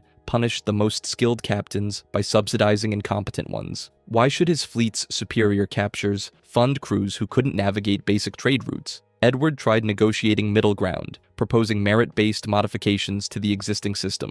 Roberts responded by taking his ships and leaving. Just like that, one of Nassau's most valuable assets became an independent operator who knew every weakness in their defensive networks. The community remains deeply divided on Roberts' characterization. Some view him as a legitimate ideological opponent whose criticism of the Republic exposed its inherent instability. Others see him as purely power-hungry, using philosophical disagreements to mask personal ambition. And there's significant debate about whether the game did justice to the historical Bartholomew Roberts, one of history's most successful pirates who captured over 400 ships during his career from 1719 to 1722. The game's Roberts shares the name and reputation, but the specific betrayal narrative is entirely fictionalized. This fracture directly propelled Edward toward accepting assassin structure. He'd seen what happens when idealistic criminals try building governance without shared purpose beyond self-interest. The Brotherhood offered what Nassau never could: a unifying ideology that transcended individual gain, a hierarchical structure that actually functioned, and enemies worth fighting that weren't just competing versions of yourself. But if you think watching your political dream collapse was Edward's lowest point, the Siege of Charlestown proved he could still orchestrate large-scale devastation even as everything fell apart. The Siege of Charlestown. By May 1718, Edward Kenway had evolved from a desperate survivor stealing ships to a fleet commander capable of orchestrating attacks on entire colonial cities. And nothing proved that transformation more than the Siege of Charlestown, South Carolina. This wasn't some random coastal raid. This was a coordinated naval blockade led by Blackbeard himself, with Edward commanding portions of the assault fleet. Multiple pirate vessels surrounded the harbor, cutting off all merchant traffic and holding the entire settlement hostage. The objective was simple: ransom negotiations backed by the very real threat of burning every ship in the port to the waterline. Edward personally captured several merchant vessels during the operation, not just boarded them, captured them, systematically, as part of a larger tactical plan. This wasn't individual piracy anymore. This was organized naval warfare, threatening colonial infrastructure on a scale that made both the British Crown and Templar interests take notice. The tactical sophistication alone was unprecedented for Caribbean piracy. Edward coordinated timing between multiple vessels, maintained formation discipline during the blockade, and executed precision boarding actions against specific high-value targets while other ships held position. This required communication systems, signal coordination, and a level of crew discipline that most pirate operations never achieved. Edward wasn't just participating in the blockade, he was actively managing portions of it, making real-time tactical decisions that affected the entire operation's success. Here's the thing about the historical Charlestown blockade: it actually happened. May 1718. Blackbeard and Stede Bonnet led the assault, demanded ransom, and got it. The ransom itself was medical supplies, specifically a chest of medicine worth about 400 pounds at the time, which Blackbeard needed desperately after a syphilis outbreak among his crew. But here's where it gets complicated for the game's narrative. The real blockade lasted about a week. Pirates got their demands met and left. They didn't hold the city long-term because that was never the plan. It was a smash-and-grab operation, just at colonial settlement scale instead of individual ship scale. The psychological warfare element was brutal. The pirates held prominent citizens as hostages, including Samuel Wragg, a member of the Colonial Council. Every day the ransom wasn't delivered, the threat escalated. Ships attempting to enter or leave the harbor were seized immediately. The entire economic engine of the colony ground to a complete halt. Charlestown was one of the most important ports in the southern colonies, and a handful of pirate vessels had rendered it completely dysfunctional. The game depicts Edward as a key player in coordinating fleet movements, targeting specific vessels, and maintaining the blockade's effectiveness. Whether he was actually there historically is irrelevant. What matters is that this event represents his peak operational power. He went from commanding a single crew to orchestrating multi-ship assaults capable of bringing an entire colonial port to its knees, and that made him dangerous. Not just to merchant shipping, not just to the Royal Navy, to the Templar Order itself, which operated through colonial trade networks and government influence. Edward Kenway had just demonstrated that organized pirate power could threaten the very systems they relied on to maintain control in the Caribbean. The Templars built their influence through economic control and political manipulation. Edward had just proven both could be disrupted by coordinated force. But if you think holding an entire colonial settlement hostage was the peak of his pirate career, wait until you see what happens when that power structure collapses and he ends up in chains watching his closest ally die behind bars. Imprisonment and Mary Read's death. Mary Read died in a prison cell in 1721, pregnant and alone. And if you think that's just tragic backstory filler, you're wrong. Her death is the single moment that breaks Edward Kenway's entire worldview and forces him to confront what piracy actually costs. Here's the thing. Mary Read was a real person, a documented historical pirate who disguised herself as a man to serve aboard ships in the early 1700s. She sailed with Calico Jack Rackham and Anne Bonny, two names you've probably heard if you've spent any time reading about the golden age of piracy. The game doesn't invent her. It just uses her exactly as history recorded her, which is rare for a franchise that usually bends facts to fit the Assassin Templar conspiracy. She was captured alongside Anne Bonny and the rest of Rackham's crew, and while some of them were executed, Mary Read died in prison before they could hang her. The reason? She was pregnant. British law at the time postponed executions for pregnant women, a rule meant to protect the unborn child, not the mother. But it didn't save her. She died of fever in that cell, and the game shows Edward receiving the news like a physical blow. Because Mary Read wasn't just another pirate to him. She represented everything the Republic of Pirates was supposed to stand for: freedom, equality, the idea that anyone, regardless of birth or gender, could claim their own destiny. Her death, while imprisoned, carrying a child she'd never meet, destroyed that illusion completely. But here's where it gets complicated. During her lifetime, almost nobody knew she was a woman. The disguise worked. It had to. Female pirates like Mary Read and Anne Bonny only survived because they passed as men in a world that would have rejected them otherwise. The game respects this. It doesn't sensationalize her identity. It treats her as a capable fighter and strategist first, and the reveal of her gender comes naturally through the story rather than as some cheap twist. Fans consistently praise this portrayal. In a medium where female characters are often reduced to love interests or damsels, Mary Read is a fully realized historical figure whose death carries genuine emotional weight. Feminist discussions around the game highlight her inclusion as one of the few times a major title-centered female pirate narratives without exploiting them. And the game doesn't pretend she had it easy. It shows exactly what the cost of that life was: imprisonment, death, the end of everything she fought for. Edward Kenway recognized something in that moment that he'd been avoiding for years. Individual freedom without structure, without purpose, without something larger than yourself, leads only to prison cells and unmarked graves. The golden age of Caribbean piracy ended the moment Mary Read died, and Edward knew it. The Republic of Pirates was already fractured. Bartholomew Roberts had betrayed them. Charlestown proved they could win battles but not wars. And now Mary Read, one of the most capable fighters he'd ever known, was gone. Her death became the bridge, the turning point between Edward's pirate past and his assassin future, because for the first time, he understood that fighting for freedom required more than just sailing under a black flag and taking what you wanted. It required belief in something that could outlast any single person. The Assassin Brotherhood offered that. Mary Read's death proved he needed it. At least the Republic gave her a few years of actual freedom, unlike the structured imprisonment waiting for Edward in the Brotherhood. But we'll get to that next. Joining the Assassin Brotherhood. Edward Kenway was always fighting for freedom. He just didn't know there was an organization built around it until Atabai showed him. And here's the thing, this isn't a redemption story where a bad man finds God. This is a recognition story. Edward looked at the Templars destroying everything pirates stood for and realized he'd been on the assassin side of the war the entire time without knowing it existed. Al-Tabai, mentor of the Caribbean assassins, recruited him, not through manipulation or some dramatic ceremony, but through conversation. Edward had spent years watching the Templars systematically dismantle the Republic of Pirates, hunt down every captain who wouldn't submit, and turn the Caribbean into a controlled trade network. The Brotherhood didn't offer him redemption. They offered him context. They gave him the framework to understand that his fight wasn't just about personal profit anymore.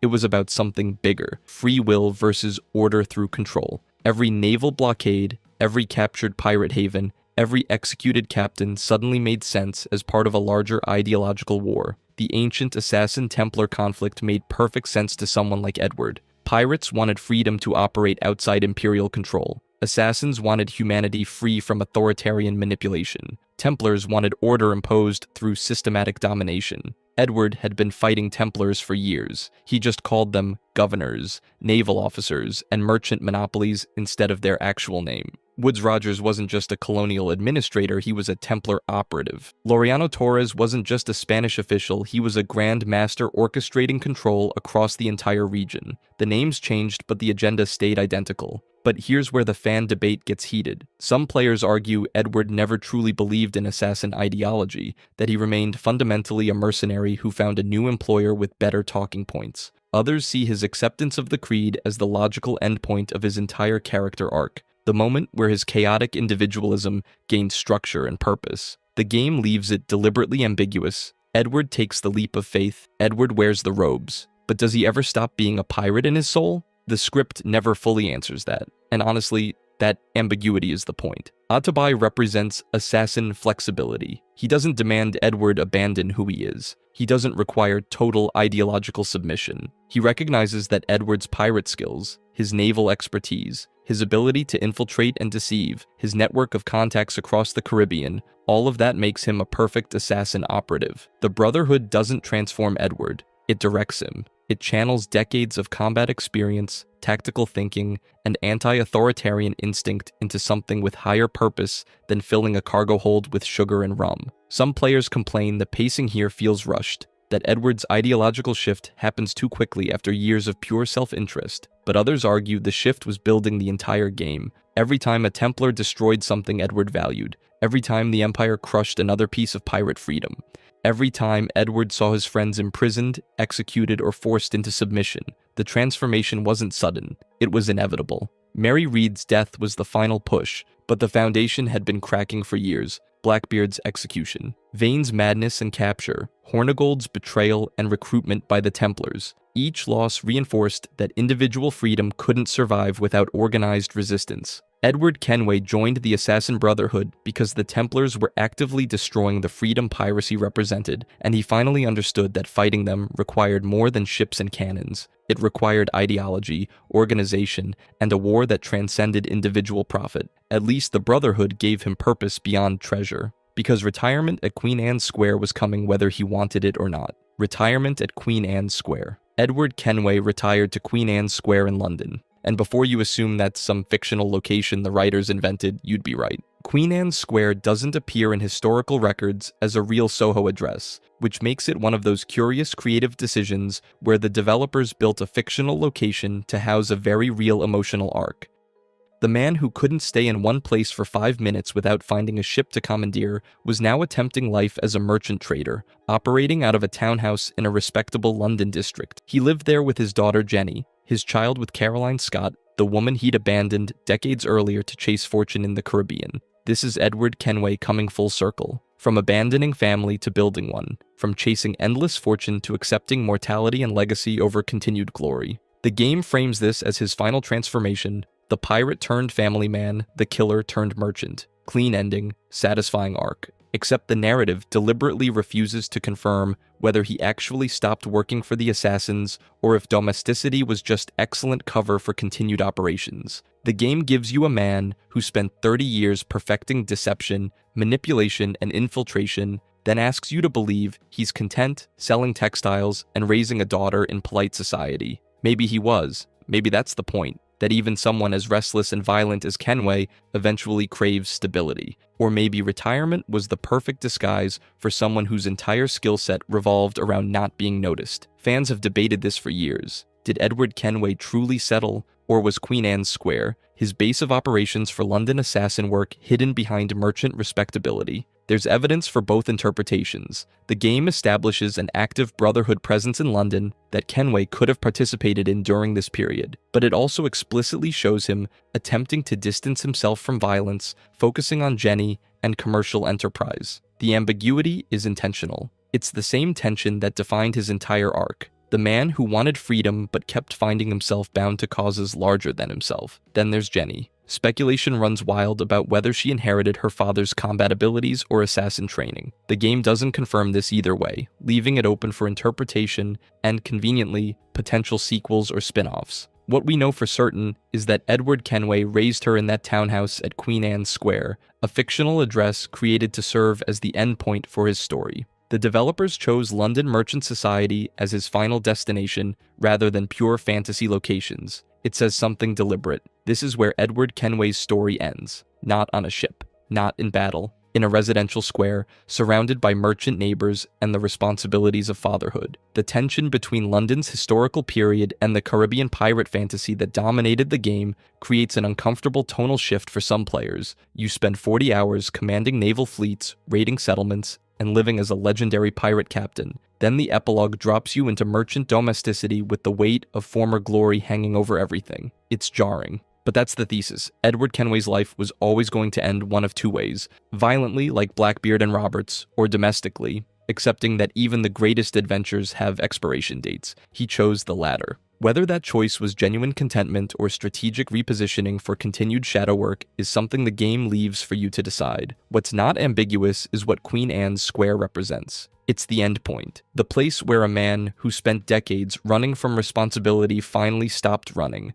Whether he found peace there or just a different kind of purpose, we'll never know for certain, but he stayed. And for Edward Kenway, that alone might be the most radical transformation of all. Assassin's Creed is not a game about stabbing people in haystacks. It's a sci-fi horror franchise about an ancient species that engineered humanity into slavery and everything that went wrong after. Today, I'm breaking down what the entire series is actually about, starting with an origin story that makes zero sense for a game about climbing buildings. The Isu era and the Human Rebellion. Around 80,000 BCE, a species called the Isu created humans, not as equals, not as companions, as a workforce. They engineered a neurotransmitter into the human brain that made us susceptible to mind control through devices called Pieces of Eden.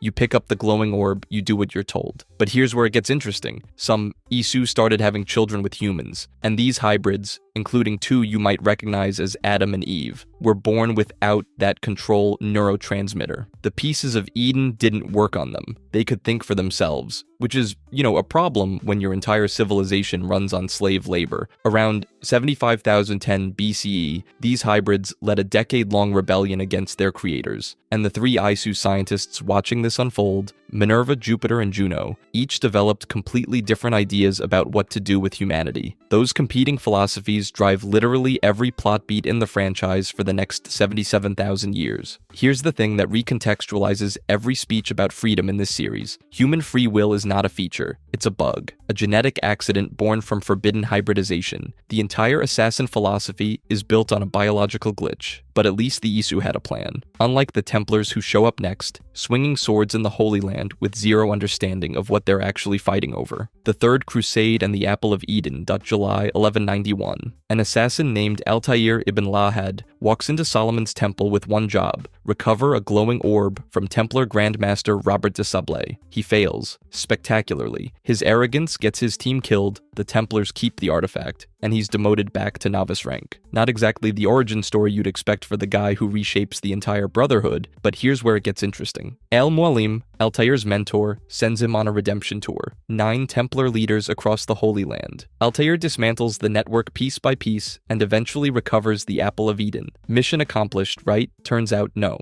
Because Al-Mualim never intended to destroy the apple, he intended to use it. The moment this thing lands in his hands, the man who spent decades preaching about freedom decides he's going to mind control both Crusaders and Saracens into peace. His argument? I can do it better than they would have. Which is, exactly what a Templar would say. The apple works by hijacking a neurotransmitter the Isu engineered into the human brain thousands of years earlier. It projects illusions, compels obedience, or just straight up kills you through mental overload. Altair kills him, and then does something nobody expected.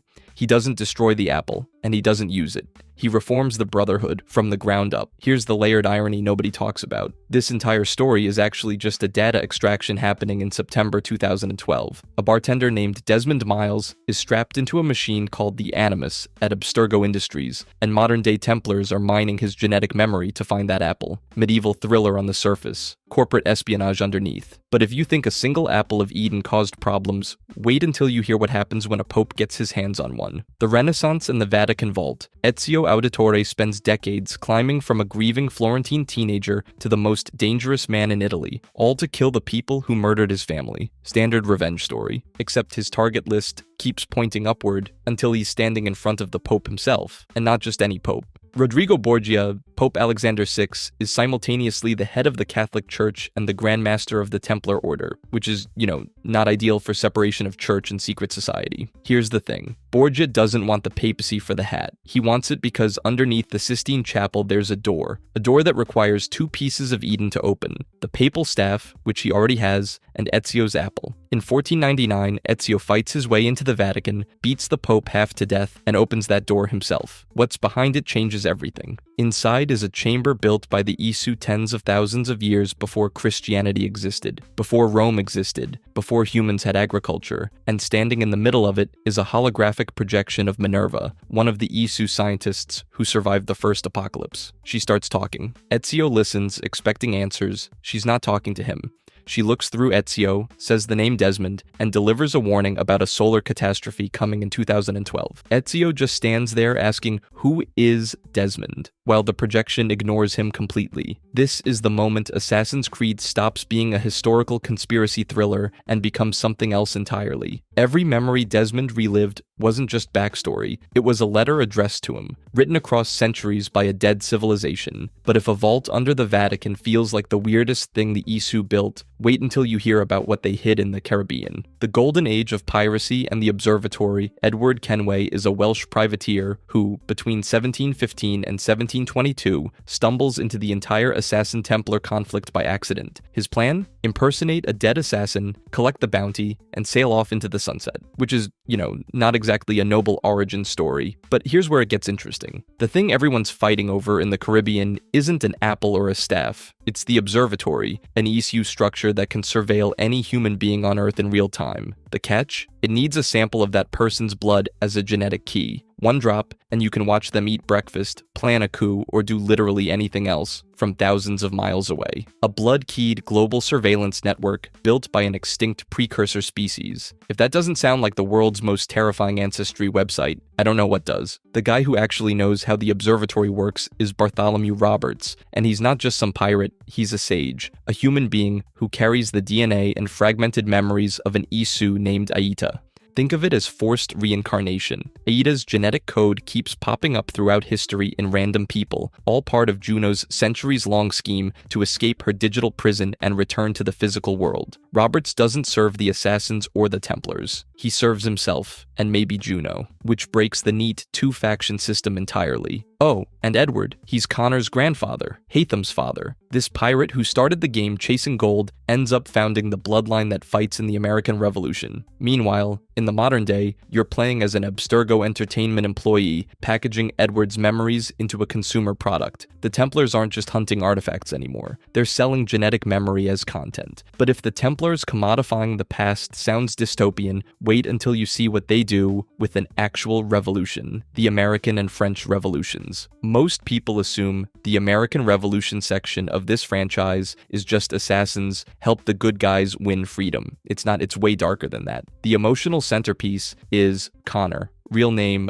Radon a half Kanyenkehaka assassin who spends the entire Revolutionary War fighting his own father, Haytham Kenway. Haytham is the Templar Grand Master of the colonies. Family reunions must have been a nightmare, but this isn't just a cool boss fight setup. It's the entire ideological war condensed into a single bloodline. Father believes humanity needs structure and control to thrive. Son believes humanity deserves the chaos of its own choices. They're both partially right, and they both lose something irreplaceable by the end. But here's where it gets genuinely uncomfortable. During the Revolutionary War, Freemasons physically transported an apple of Eden from Europe to the American colonies. Across the Atlantic, a Templar sage named Germain was engineering the French Revolution with the Sword of Eden, using it to install chaos, bring down the monarchy, and reshape power entirely. Liberty, equality, fraternity, possibly amplified by a glowing alien sword that literally bends human will and loyalty. Think about what that implies. The franchise is straight up asking whether the foundational moments of modern democracy were genuinely chosen by the people who bled for them, or whether small groups with Isu mind control technology nudged entire populations toward revolution. Did the French people storm the Bastille because they wanted to, or because someone pointed an ancient weapon at them and said go? The game never gives you a clean answer, which is, not ideal. The era also shaders the neat assumption that assassins always equal revolutionaries and Templars always back kings. Templars adapt. They learn to thrive within republican systems just fine. And some assassins watch these revolutions play out and quietly realize that the new boss looks suspiciously identical to the old boss wearing a different hat.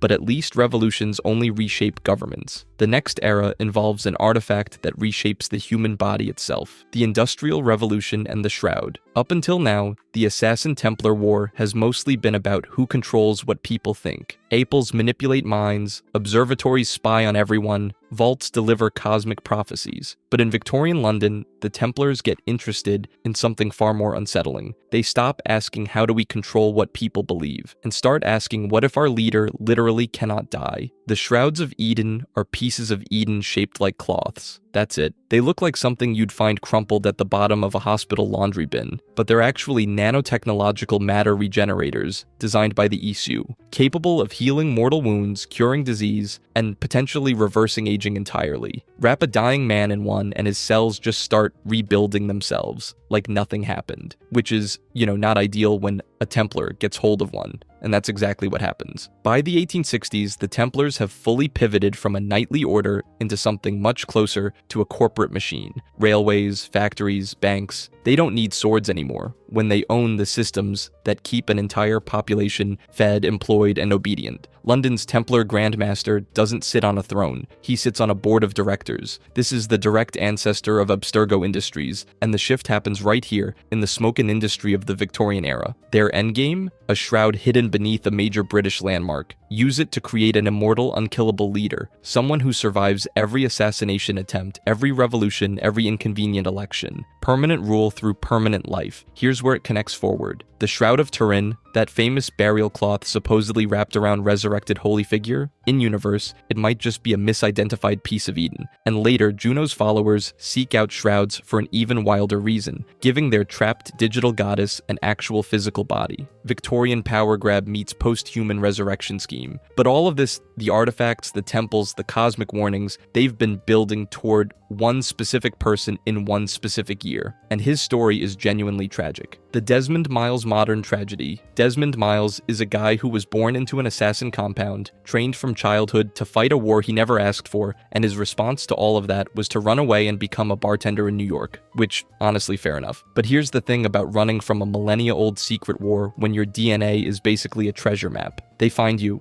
Abstergo Industries kidnaps him in September 2012, designates him Subject 17, and straps him into the Animus to mine his ancestors' memories for Piece of Eden locations. He relives Altair's life, Ezio's life, decades of other people's trauma downloaded directly into his skull, and the side effects are exactly as bad as that sounds. The bleeding effect starts leaking ancestral combat skills into his waking consciousness. One day you're mixing cocktails, the next you can perform a leap of faith off a skyscraper. Not ideal for maintaining a normal life, but extremely useful when you're humanity's last hope against a solar apocalypse, because that's what Desmond becomes. He and his assassin allies locate the Grand Temple in Turin, New York, a massive ISU complex housing a device built by the Capitoline Triad. Minerva, Jupiter, and Juno tested 6 different methods to deflect catastrophic solar flares. All 6 failed during the first catastrophe 75,000 years ago, but the device still works, and a second flare is coming in December 2012. Desmond gets a choice. Activate the device, save 7 billion people, and die, or let the flare hit, let civilization collapse, and let humanity rebuild without Isu strings attached. He touches the device. And here's where his story becomes genuinely tragic. His sacrifice saves the world. It also releases Juno's imprisoned consciousness into global digital infrastructure. He dies a martyr for humanity and accidentally becomes the liberator of a digital god who wants to enslave them.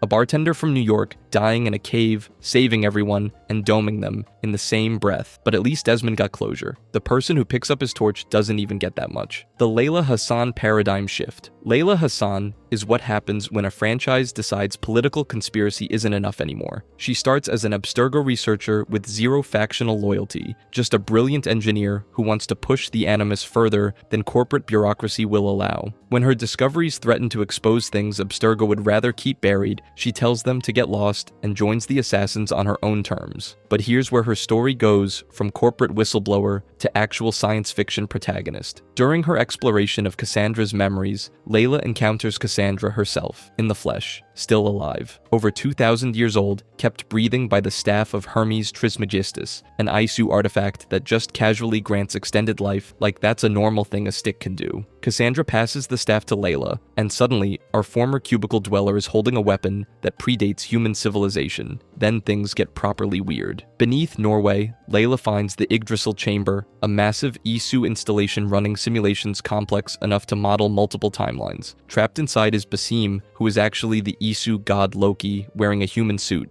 and Layla has to make a choice. She gives up her body, completely. She remains in the machine as the reader, a disembodied consciousness observing possible futures and nudging them toward better outcomes. Basim escapes with the staff. Layla becomes something that isn't quite human and isn't quite Isu, floating through probability space for eternity. The parallel with Desmond is deliberate and painful. Both sacrifice their physical bodies to machines built by gods, but Desmond's sacrifice is about death. Layla's sacrifice is about transcendence. She doesn't die, she becomes something else entirely. Here's the thing nobody talks about. Layla's choice inverts the entire Isu project. The whole point of Isu civilization was using humans as tools, engineering them to serve. Layla willingly becomes something akin to an Isu, not because she's forced or tricked, but because she chooses it. In service of understanding rather than control, the franchise went from shadowy corporation wants a magic orb to what does it mean to be human when you can upload yourself into a precursor supercomputer, which is,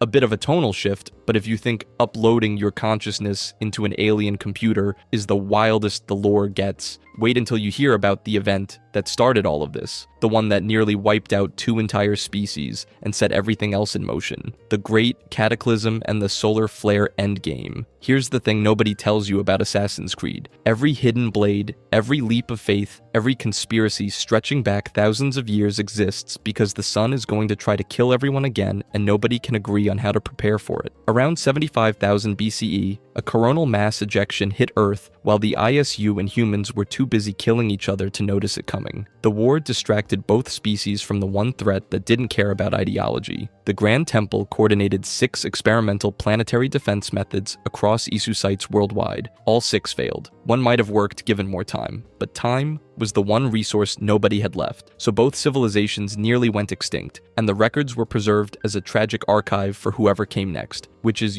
not ideal. Fast forward to December 2012. Same solar cycle, same threat, different species holding the bag. Desmond's sacrifice absorbs and redirects the energy, leaving Earth mostly unaffected. But activating that device also releases Juno into the world's digital infrastructure, so humanity survives the sun and immediately inherits a god with a grudge. Great. Add that to the list, but the real kicker is that this isn't over. Solar cycles recur on astronomical timescales. A third disaster remains possible. Entities like the Reader leader, Basim, and the instruments of the First Will all operate against this backdrop of inevitable cosmic repetition. The universe periodically renders judgment on civilizations through impersonal events, and what matters is how each generation balances control versus freedom under that pressure. And that's the spine of the entire franchise. The Assassin-Templar debate isn't political, it's existential. Templars argue that only centralized control can navigate species-level threats. Assassins maintain that survival without freedom isn't survival at all. Every vault, every artifact, every betrayal across 10,000 years of history is just two groups of people screaming at each other about how to not die when the sky catches fire again. Assassin's Creed was never about hidden blades. It was always about whether freedom is worth the risk of extinction. And after 75,000 years, nobody has an answer. From ancient myths to advanced alien technology, Assassin's Creed weaves a complex web of secrets that span history and reality itself. What if the legendary Pieces of Eden weren't magic relics, but powerful tools created by a precursor civilization? Let's dive into the true origin of these mysterious artifacts, unraveling how they shaped humanity's fate long before the Assassins and Templars ever battled for control. The true origin of the Pieces of Eden. The Pieces of Eden are often seen as mystical relics, but in reality, they're high-tech tools created by the Isu, a precursor species who ruled the world long before humans. Made from a synthetic metal that interacts with human neural systems, these artifacts aren't just shiny trinkets. They literally manipulate thoughts, emotions, and even reality itself. Some function as mind control devices, others warp perception, and a few may even bend time, all containing embedded AI or stored consciousness. Famous assassins like Altair and Ezio first stumbled upon these artifacts, discovering their true power was technological, not magical. Fast forward to modern players like Desmond Miles or Layla Hassan, who unlock buried memories tied to these pieces. Meanwhile, the corporate Templar faction Abstergo relentlessly chases these artifacts, aiming to dominate humanity by controlling their minds and histories. Here's the kicker. What ancient humans called miracles or gifts from Eden were actually tools of oppression designed to enslave minds across millennia. The name Eden itself comes from the Isu city where early humans were kept as slaves, tying human mythology directly to Isu technological enslavement. This twist reveals a dark paradox beneath centuries of legend and faith, transforming stories of paradise and divine power into narratives of control and rebellion that span prehistoric times to today. The struggle for these pieces isn't just about power, it's about who controls the very concept of free will. If you think these mind-controlling relics are wild, wait until you hear about the Adam and Eve rebellion that first challenged Isu rule. The identity of the Adam and Eve rebellion. Adam and Eve in Assassin's Creed aren't just biblical symbols, they're the first human Isu hybrids who led a major uprising against their Isu overlords around 75,000 BCE. Before you roll your eyes, hear me out. What feels like myth is actually a reimagining of intense genetic resistance. Eve, far from a passive first woman, is portrayed as a fierce leader fighting for humanity's free will, pushing back against Isu enslavement. Official lore makes it clear that this rebellion is the origin story of assassin ideals. Desmond and others uncover their saga through ancient Isu archives and genetic memories in the Animus, piecing together fragments that show Adam and Eve not as sinners, but revolutionaries challenging a cosmic slave system just as a solar catastrophe looms. Eve's hybrid nature, half human, half Isu, implies that genetic manipulation was not just control, but a tool for survival and defiance. Here's where it gets dark and complicated. The biblical sin of eating forbidden fruit is less about moral failing and more about seizing knowledge. Isu technology that was meant to suppress humanity, but ends up igniting freedom. This flips the sacred narrative on its head. Instead of submission to gods, it's a fight for autonomy, with Eve's leadership carving a path towards centuries of resistance that prefigure the Assassin Brotherhood. The moral ambiguity deepens as this sacred story is rewritten from the perspective of oppressors and the oppressed. Was Eve a hero or a heretic? We see the birth of that conflict simmering beneath religious texts, encoded in mythology, but grounded in real violent rebellion. But if you think this ancient hybrid revolt is the earliest spark, the real game changer comes with the Great Cataclysm and how the Isu responded with desperate plans. That's up next, the Great Cataclysm and the 6 Isu solutions. Around 75,000 BCE, the planet faced what would become known as the Great Cataclysm, a massive solar flare so devastating it wiped out both the advanced Isu civilization and the early humans beneath them. You'd think a godlike race capable of creating the Pieces of Eden could casually shrug off a sunstorm, right? Turns out, no.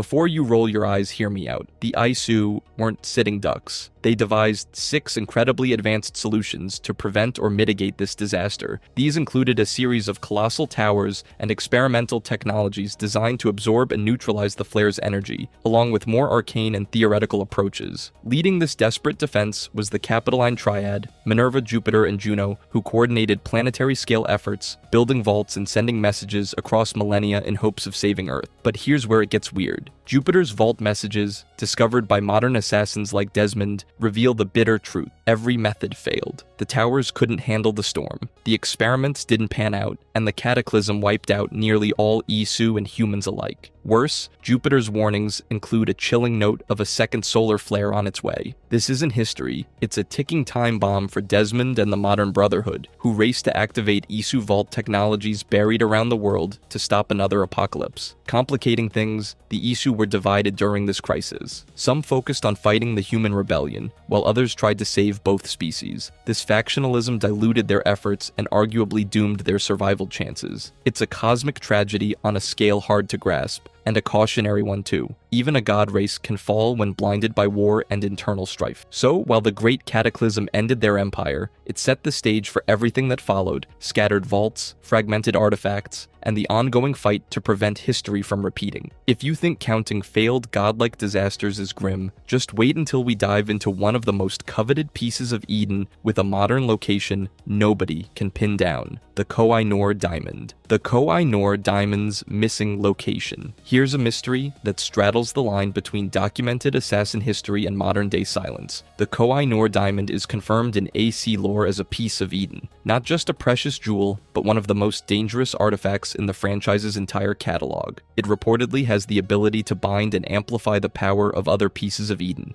making it a wildcard that neither the Brotherhood nor the Templars can afford to let fall into the wrong hands. The documented history begins in 1839 India, where Hidden One Arbaz Mir fights to keep it from Templar hands during the turbulent Anglo-Sikh Wars. The Templars, specifically Raza Shami, wanted the diamond not just for its material value, but for its Isu properties. Understanding that the Koh-i-Noor, in combination with other artifacts, could shift the entire power balance between the two factions permanently. Arbaz eventually secured it, but the events surrounding its protection cost lives and reshaped the Brotherhood's presence in the subcontinent. But here's where the mystery deepens. After the Koh-i-Noor's documented 19th century use, its trail goes cold. It surfaces again in the Assassin-Templar conflict in the 20th century, trading hands between operatives and serving as leverage in the ongoing Shadow War. Then it disappears again, and nobody, not the Brotherhood, not Abstergo, not any fan deep diving into Animus archives, has a clean answer for where it went. The missing location in the title isn't a metaphor. The franchise genuinely leaves the diamond's current whereabouts unresolved. Fans have speculated it's hidden in the network of assassin caches maintained by the modern Brotherhood, or that Abstergo quietly acquired it through back channels and buried the paperwork. Either way, silence has surrounded it for decades. What makes this especially unsettling is the Koh-i-Noor's compatibility feature. Certain lore suggests only female users can access its full power, which raises enormous implications for who could wield it in the modern conflict. If Layla or another operative found it and understood what it could do alongside active pieces like the Staff of Hermes, the entire power dynamic of the Reader conflict changes overnight. A piece of Eden that amplifies other pieces is too dangerous to leave unaccounted for, and yet it is. The diamond is real, its location is not. And in Assassin's Creed, that combination is exactly how the most dangerous objects stay dangerous. If you thought this diamond story was wild, wait until you hear the truth about the Shroud of Eden next. An artifact wrapped in death and resurrection secrets far darker than a missing jewel. The true fate of the Shroud of Eden. Shrouds of Eden are among the rarest and most mysterious pieces of Eden, famous for their powerful healing abilities, far beyond ordinary medicine. These artifacts can restore health and even pull people back from the edge of death. But here's the kicker. Some shrouds seem to communicate directly with their users, almost like they have a twisted, semi-conscious will of their own. Renaissance figures like Giovanni Borgia and Perodo Calderon reportedly heard the shroud speak, influencing their decisions, not your typical magic cloak.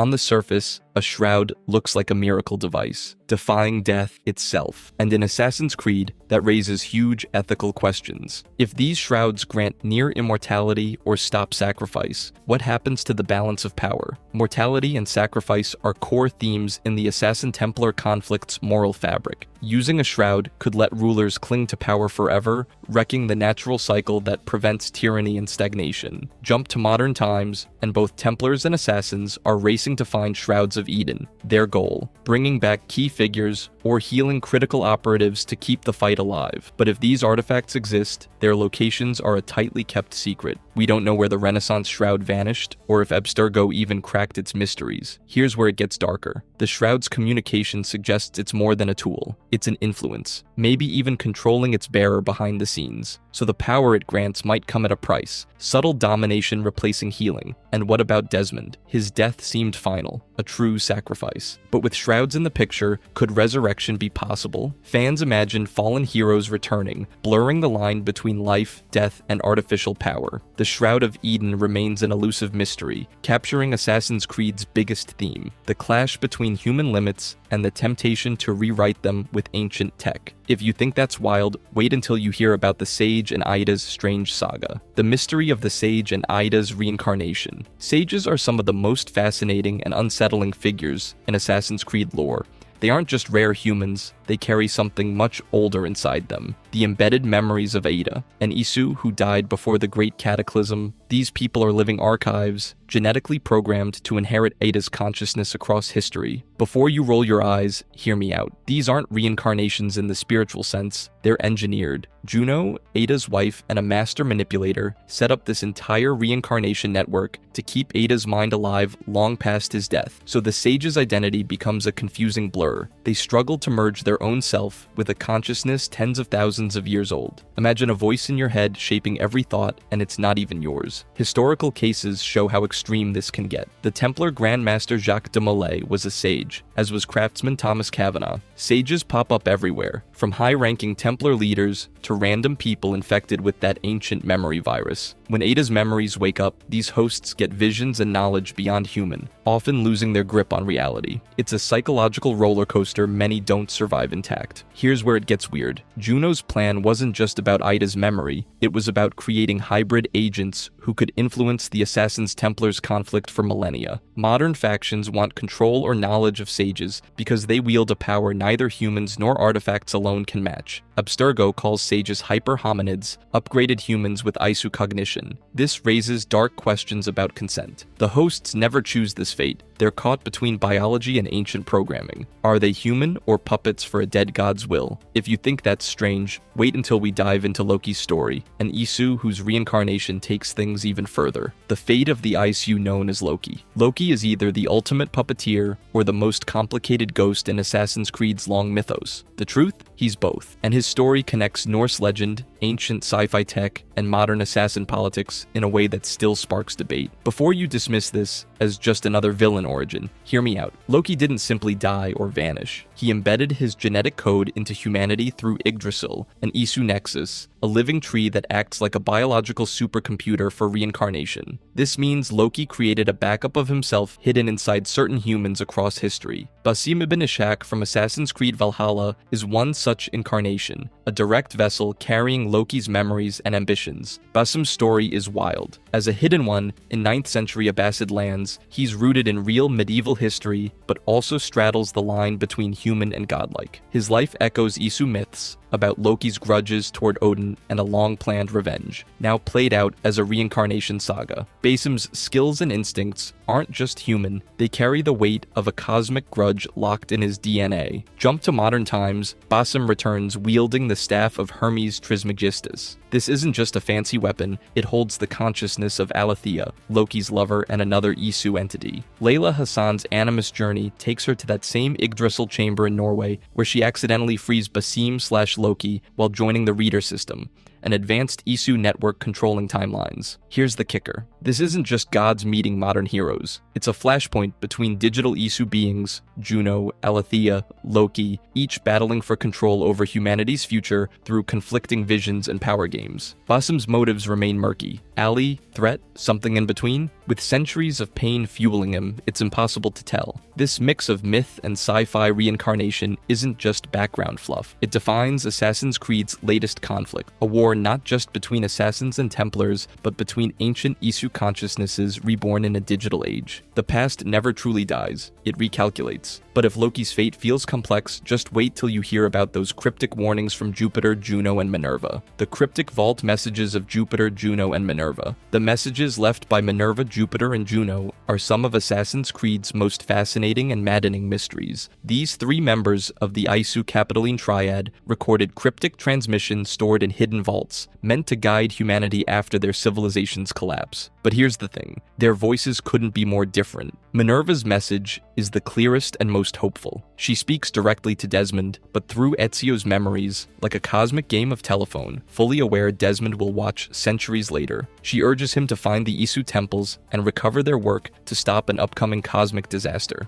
It's simple. This is humanity's lifeline. Use it. Guidance from an ancient god scientist feels like a real shot at survival. Jupiter's message, from Assassin's Creed Revelations, is a cold, harsh truth. He reveals 6 methods the Isu tried to prevent the Great Cataclysm and how everyone failed. Then he warns of another solar flare threatening humanity, putting the onus on Desmond to find the central vault in New York and stop it. It's part history lesson, part urgent warning that ancient threats are far from over. Juno's messages are a whole different story. Initially fragmented and often corrupted, her communications to Desmond and Sean are manipulative and self-serving. Unlike Minerva and Jupiter, who aim to protect humanity, Juno's tone oozes ulterior motives, hinting at surviving by digitizing herself and influencing humans to aid her resurrection. Trust, not so much. Together, these vault messages shape Assassin Templar lore as a mix of hope and danger, advanced beings whose legacies confuse, manipulate, and guide human agents through cosmic secrets. Minerva's hope, Jupiter's grim warnings, and Juno's twisted schemes form a triad echoing through time, driving the missions that decide humanity's fate. And if you think decoding these was tough, wait until the Reader and Calculation Tree come up.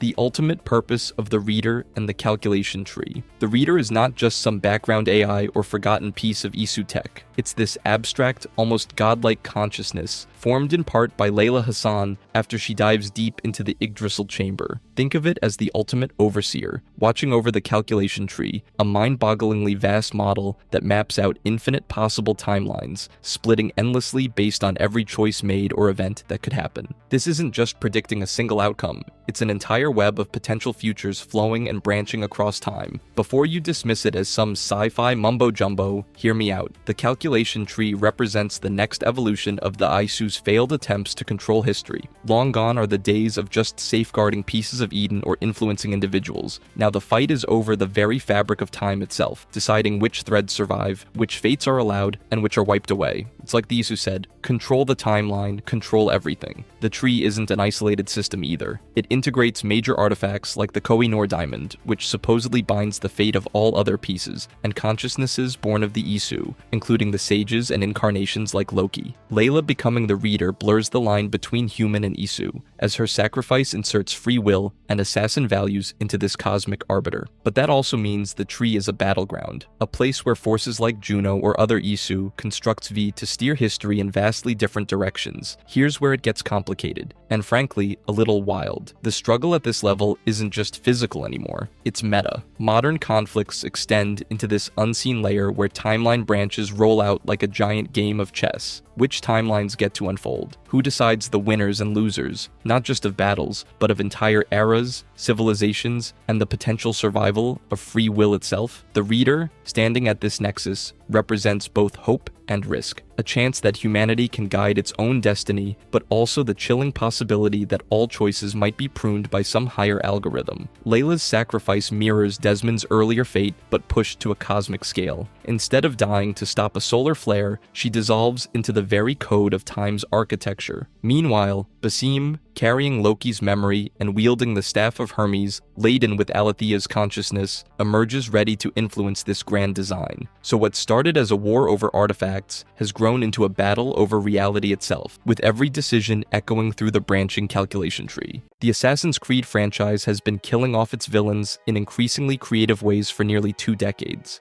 From hidden blade executions to full-blown fistfights with the Pope, every antagonist got a send-off. So today I'm breaking down how every major antagonist died across the series, starting with the one that hit hardest because nobody saw it coming: Al-Mualim. Your mentor is the final boss. That's the twist Assassin's Creed hits you with after an entire game of blindly following this man's orders. Al-Mualim spent the whole game sending Altair out to eliminate 9 Templars one by one, framing it as righteous work for the Brotherhood. Turns out he was just clearing the board so nobody else could claim the Apple of Eden. Here's the thing. This man raised Altair, trained him, stripped his rank, and gave him a shot at redemption. Every mission felt earned because your mentor believed in you, and then you climb to the top of Mashia Fortress and find him mind-controlling the entire village with a glowing golden orb. Cool. That's also a thing that happened. The boss fight was unlike anything else in the game. Al-Mualim used the apple to conjure 9 hallucinations disguised as the Templars you'd already killed. You had to cut through all of them before he'd face you directly. Then he physically restrained Altair with the artifact's power, freezing him in place while monologuing about peace through domination. The actual kill required breaking through the apple's hold to finally put your blade in the old man's neck. His confession was pure hypocrisy, and he didn't even try to hide it. He condemned the Templars for wanting to control humanity, then admitted he wanted the exact same thing. He was a Templar in everything but name. What makes this death matter is what it established. Al-Mualim's betrayal became the franchise's DNA. Mentor figures who aren't what they seem, allies hiding Templar allegiances, the enemy inside the Brotherhood. This remains the only time in the entire series where you assassinate your direct mentor. Nobody else got that particular knife twist. His death made Altair the new mentor, but it also left the Apple of Eden sitting in Masyaf like a ticking bomb. That single artifact defined the next several decades of Altair's life, forcing him to reform the Brotherhood entirely. But at least Al-Mualim kept his scheming within the Brotherhood. The next Templar on Altair's list took his ambitions to an entire holy war: Robert de Sablé. Here's the thing about Robert de Sablé: he was a real person. The 11th Grand Master of the Knights Templar, serving from 1191 until his death. And in real life, that death came in battle in 1193. The historical Robert died on campaign in the Holy Land, not in any dramatic duel, but Ubisoft said no. That's boring. Let's have Altair drop from scaffolding onto his head instead. And honestly, fair enough. De Sablé served as the 9th and final target on Al-Mualim's kill list, which sounds impressive until you remember that the guy who gave you that list was secretly the real puppet master the entire time. So you spend the whole game building toward this assassination, navigating Crusader encampments, using stealth mechanics to slip past entire armies, performing a classic aerial assassination from above, and the payoff is killing a guy whose death barely matters narratively. But here's where it gets interesting. His confession revealed something genuinely wild about the scope of Templar ambition during the Third Crusade. De Sablé had somehow convinced both Crusaders and Saracens to secretly defect to the Templars. 2 sides literally at war with each other, and he got soldiers from both to abandon their causes by promising them power in a new world the Templars would create together. That's not just military strategy. That's geopolitical manipulation on a scale that makes modern lobbying look like a lemonade stand. His death eliminated Templar leadership in the Levant, which sounds like a huge deal. And it was. Briefly, the Order's infrastructure survived, regrouped in Europe, and came back stronger over subsequent centuries. So really, Altair cut off a head and the body just grew 3 more. The game, placing his death 2 full years before he actually died, historically established something crucial for the entire franchise going forward. Every major historical figure's death could now be rewritten through the Assassin Templar lens. A battlefield death becomes a hidden blade assassination. Natural causes become the cost of Templar scheming. History belongs to whoever writes it, and Ubisoft decided they were writing it now. But if de Sablé was running geopolitical schemes during the Crusades, wait until you see what the Borgia family did with an entire papacy at their disposal. Rodrigo Borgia. Let me set the stage. Assassin's Creed 2 looked at Renaissance Italy's entire power structure and said, what if the final boss was literally the Pope? Not a cardinal, not a bishop, the actual Pope, the head of the Catholic Church, the most powerful religious figure in the Western world. And somehow Ubisoft made it work. Rodrigo Borgia bought his way into the papacy in 1492 through simony, a fancy word for bribing your way into the holiest job on earth. But in the Assassin's Creed universe, he wasn't just running the church. He was also secretly leading the Italian Templars, using Vatican resources to fund Templar operations across Europe, which is, not ideal for the guy who's supposed to be God's representative. Here's where it gets genuinely absurd.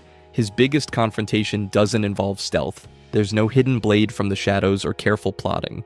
Ezio just walks into the Sistine Chapel and gets into a straight-up fistfight with the Pope, inside one of the most sacred buildings in Christianity.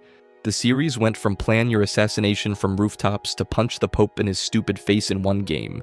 Before the fists start flying, Rodrigo pulls out the Papal Staff of Eden, a literal magic weapon. The fight made you parry his staff attacks, wait for openings, and chip away at his health while he blasted you with ancient precursor tech, inside a chapel, wearing papal robes. I don't know what to tell you. And here's where AC2 plays its own twist. Ezio defeats Rodrigo in that fistfight but doesn't kill him. He tells Rodrigo he was never the prophet, never destined for the vault, and walks away. In those final moments, Rodrigo breaks. He never believed in God or the Bible. He became Pope for one reason: access to the vault beneath the Vatican. He wanted to combine the staff and apple of Eden to open it, accessing first civilization tech that would grant him divine authority over Europe. The religion was always just the key. Then Brotherhood finishes what Ezio wouldn't. Cesare forces a cantarella-laced apple down his own father's throat in 1503, and here's where the game actually matches history. The real Rodrigo Borgia died that same year, and historians still debate whether it was poison or illness. Ubisoft didn't even have to rewrite the timeline on this one. The Borgias were already that dramatic. His death cracked the Borgia dynasty wide open. The papal seat was vacant, and while Cesare scrambled to influence the next election, their grip on the Vatican was slipping. They'd lost their strongest piece. But if you think Ezio walking away from a beaten pope was the end of the Borgia problem, you haven't met Cesare. He took his father's humiliation personally. Cesare Borgia is one of those rare villains who genuinely seems to enjoy being evil. Not in a philosophical way, not in a necessary sacrifice for the greater good way. The man had his own brother killed, used a courtesan allied with the Templars to do it. And that was before Ezio even became a problem for him. Here's the thing about the Borgia family in Assassin's Creed. Rodrigo was calculating, cold, ideological. He believed in what the Templars stood for even if his methods were brutal. Cesare was pure ambition, wearing a suit of armor. The illegitimate son of Pope Alexander VI, born in 1475, and by the time Brotherhood picks up his story, he's already seized control of the entire Templar operation after Daddy Dearest stops breathing. No mourning period, no hesitation. Just great, my turn now. And Brotherhood gives him exactly the death he deserves. The Siege of Viana, 1507. Ezio corners him at the castle, and the final fight is a multi-stage nightmare. First, traditional sword combat on the ground. Cesare's aggressive, relentless, the kind of fighter who won't give you breathing room. But then it shifts. You're scaling the castle walls, chasing him upward, and this is where it gets interesting. Cesare actively tries to knock Ezio off the walls during the climb, miss the timing on your leap of faith mechanics, and you're eating cobblestone from several stories up, which is, not ideal. But here's where the poetic justice kicks in. Cesare refuses to abandon his heavy armor during the wall climb. The same rigid, controlling nature that defined his entire life, his refusal to adapt, to let go of anything he considered his, that's what gets him killed. He's too weighed down by his own ambition. Literally. His memory corridor confession is telling. No regret, no philosophical revelation. Just the flat admission that order requires sacrifice, and that he planned to dispose of every single one of his followers once they outlived their usefulness. The man built an empire on disposable people and couldn't fathom that he might be disposable too. Rodrigo died believing in something. Cesare died believing in himself, and that's exactly why Ezio threw him off those walls. But if you think a son killing his own brother for power is dark, wait until you meet a father who has to kill his own son. Haytham Kenway. Here's the thing about Haytham Kenway, you played as him. For the entire opening act of Assassin's Creed 3, you were this man. You liked him. You thought he was the protagonist, and then the game pulled the rug out from under you and said, actually, he's a Templar, and his son is going to kill him. which is, not ideal. Haytham founded the colonial right of the Templar Order in 1754 and led it for nearly 3 decades, but he wasn't born into the cause. His father, Edward Kenway, was an assassin. After Edward's death in 1735, a man named Reginald Birch converted the young Haytham to Templar ideology, raised him in it, shaped him completely. So when Connor eventually drives a hidden blade into his father's throat, he's not just killing a Templar Grandmaster. He's ending a generational tragedy that started 46 years earlier with a dead assassin and an orphaned boy. But before any of that happens, there's the alliance. Haytham and Connor actually worked together to further the American Revolution. Father and son, Templar and assassin, fighting side by side. For a brief moment, it looked like maybe the centuries-old war between their orders could end. Haytham himself believed it. He genuinely wanted reconciliation. Then it collapsed. Haytham admitted that his dream of unifying assassins and Templars was impossible, not because of ideology, but because of people. Neither side would ever fully bend, so he chose to protect what remained of his colonial right, even knowing it meant fighting his own son. The boss fight itself takes place across snow-covered frontier terrain. Trees, cliffs, environmental hazards. It's a multi-stage duel with complex dodge and strike mechanics, and Haytham fights like he means it. The final kill requires a precise hidden blade execution after a takedown sequence. Connor pins his father and drives the blade home, and then the memory corridor happens. This is where Assassin's Creed 3 earns its reputation. Haytham dying tells Connor that order is what humanity truly needs. Connor fires back that freedom is peace. Neither one concedes, neither one apologizes. There's no villain monologue about being wrong. Haytham dies believing he was right, and Connor kills him believing the same thing about himself. Nobody wins that conversation. His death eliminated colonial Templar leadership during the final years of the Revolutionary War. But more than that, it represented the only serious attempt at Assassin-Templar unification in the entire franchise, and its complete total failure. Every game after this one operates under the assumption that peace between the orders is a fantasy. Haytham proved it, but if you think killing your own father is the emotional peak of Assassin's Creed 3, wait until you see how Connor finally catches up with the man who burned his village, Charles Lee. Connor spent an entire game wanting this man dead, not for ideology, not for some grand Templar scheme, but because Charles Lee personally terrorized his Mohawk village when he was a child, grabbed him by the throat, threatened his people, made it personal in a way no other Assassin's Creed vendetta has matched before or since. And here's the thing. The actual kill should feel triumphant. It doesn't. The assassination sequence starts with one of the franchise's most demanding chase sequences through a burning shipyard at the docks. Smoke, fire, guards everywhere. Pure parkour mastery required just to keep Lee in your sights. The man runs like his life depends on it, which to be fair it does. Lee escapes by ferry to Monmouth, where Connor finally corners him at the Last Drink Tavern in Monmouth, New Jersey. But the fight itself, brief, almost anticlimactic. A short struggle, then the hidden blade finds its mark. What makes this death unique in the franchise is the complete absence of a memory corridor. Lee is the first major assassination target in the entire series to die without one. There's no philosophical exchange in the tavern either, no last words about Templar ideology, no debate about control versus freedom, just Connor, a hidden blade, and the end of something that started in a burning village when he was a child. Pure, distilled vengeance. No lecture on the other side of it. Now here's where the irony gets thick. The real Charles Lee was court-martialed for cowardice at the Battle of Monmouth on June 28, 1778. Cowardice. The game turns this man into a dedicated, ruthless Templar operative willing to burn villages and murder children, and historically, he couldn't even hold a battle line without retreating. He died of pneumonia in 1782. Not exactly Templar material. The game knows what it's doing, though. Lee's death removed the last major Templar operative in the colonies, but his actual strategic importance was minimal compared to Haytham. Connor's father was the real threat. Lee was just the face Connor pinned all his rage to. And that disconnect, the burning hatred versus the hollow payoff, feels intentional. The game seems to be saying something uncomfortable about revenge. You can spend years chasing it, and when you finally get it, there's nothing on the other side, which is not ideal when you've just spent 30 hours building toward this moment. But narratively, it's one of the boldest choices the franchise ever made. If you think a hollow revenge kill is complicated, wait until you see what happens when an antagonist dies believing he already won. Francois Thomas Germain. Most Assassin's Creed villains die and the story moves on. Germain dies and tells you it doesn't matter, and the worst part is, he might be right. Here's the thing about Germain. He wasn't just another Templar Grand Master with a power complex.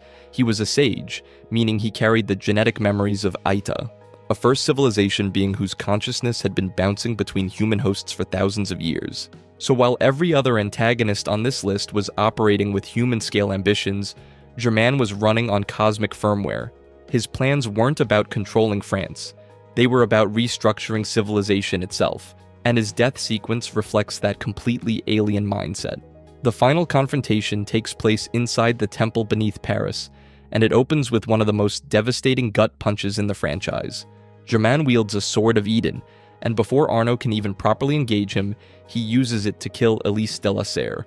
Just like that, the woman Arno spent the entire game fighting for dead in seconds. Not as a strategic move, not as leverage, almost as an afterthought. The actual boss fight that follows has Arno using the Phantom Blade's full versatility, firing poison and berserk bolts at Templar guards while closing distance on Germain across 3 distinct combat phases. It's mechanically solid but emotionally hollow for the player in the best possible way. You're not fighting for ideology anymore. You're fighting because the person you loved just died in front of you, and this man is still standing. But here's where it gets complicated.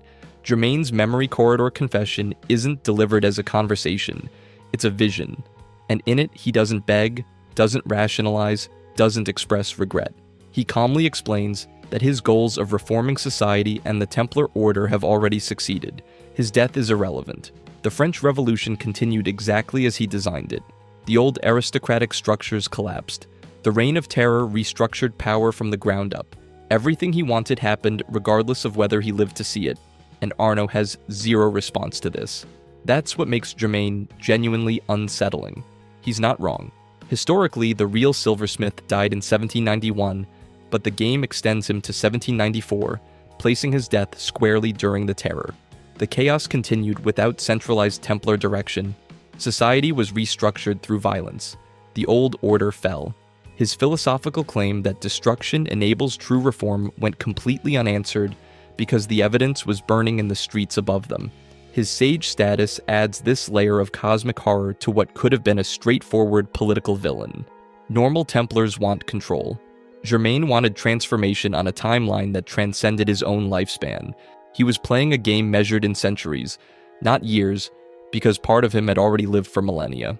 He dies claiming victory, and the revolution proves him right, which is, not ideal.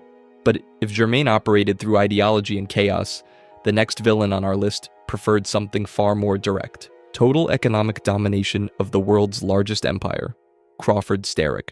Here's the thing about Crawford Starrick. Every major antagonist we've covered so far has been rooted in real history. Real people, real events, real deaths, that the writers just had to massage into the Assassin Templar framework. Starrick is different. He's completely fictional, and that freed the writers to do something they'd never done before.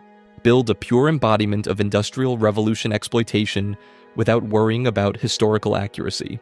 From 1827 to 1868, Starrick operated as Grand Master of the British Templars, controlling London's entire industrial infrastructure through 7 cohorts. Each one represented a different flavor of Victorian-era greed and corruption. Railways, factories, banking, medicine, all of it funneling upward to one man who believed that labor existed solely to be controlled. He wasn't hiding behind religious authority like Rodrigo or revolutionary chaos like Germain.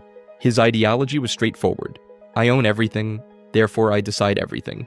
But his death is where Syndicate completely shifts what an Assassin's Creed boss fight can be. The final confrontation takes place inside the vault containing the Shroud of Eden, and Starrick gets to it first. The moment he puts it on, the rules change. He regenerates. Hidden blade strikes that would kill any other target, he walks them off. Jacob hits him, Evie hits him, and Starrick just keeps coming back, physically overpowering both assassins repeatedly like they're children. This is the first time in the franchise where a single protagonist literally cannot win alone. The fight requires both Jacob and Evie working cooperatively across 3 distinct phases.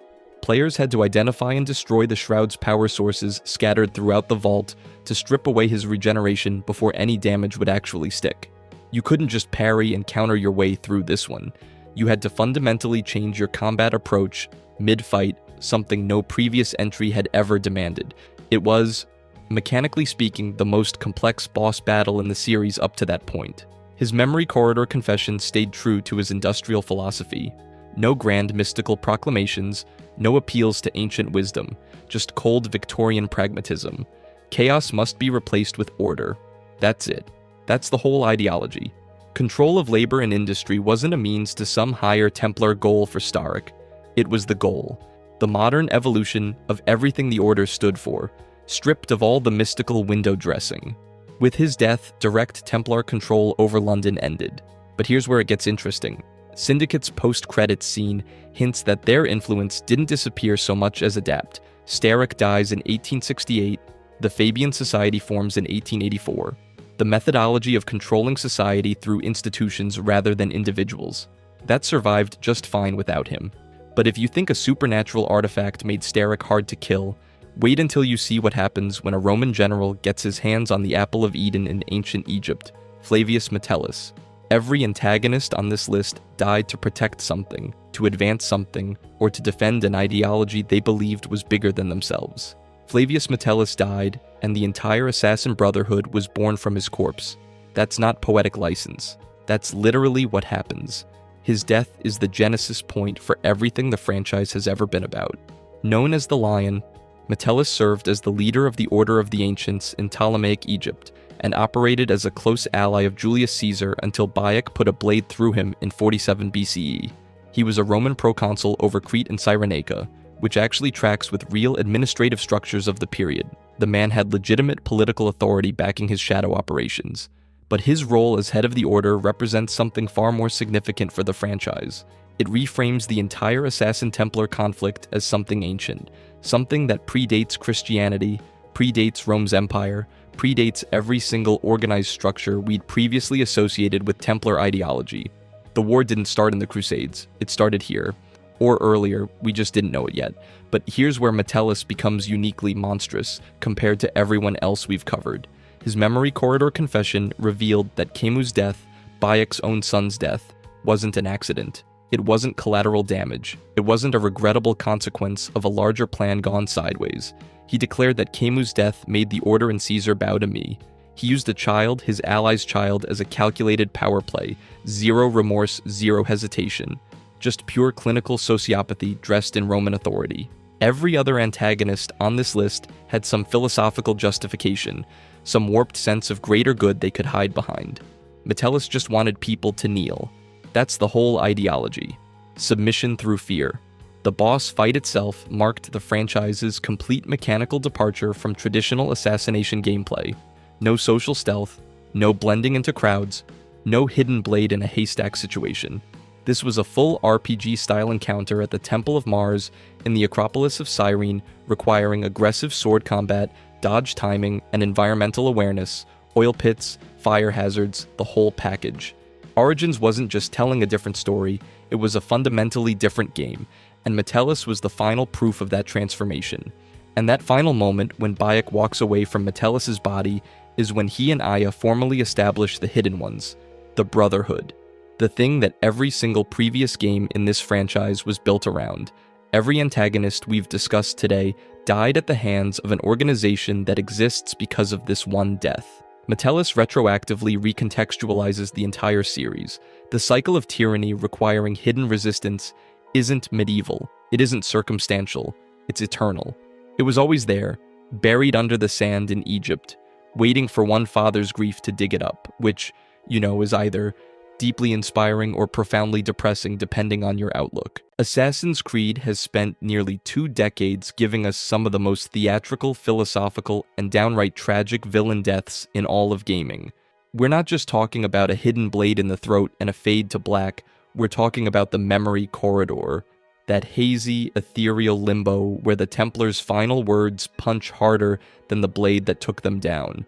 The whispered confessions, the ideological gut punches, the moments where the villain looks the assassin dead in the eye and says something that lingers in your head years after you put the controller down. Al-Mualim. We start where everything started, the gardens of Masyaf, the year 1191, and the most foundational betrayal in the entire franchise. Al-Mualim is the man who taught Altair the creed, the mentor, the grandfather figure. And then, in the climax of Assassin's Creed 1, he uses the Apple of Eden to reveal his hand. He wasn't just an assassin who lost his way. He was working both sides the entire time. His philosophy isn't faith in chaos. It's faith in himself. I had hoped you would understand, he says, gazing into the apple. He believed humanity was too weak to handle freedom. The Templars wanted to control through fear and law. He wanted to control through revealed truth. Same destination, different scenery.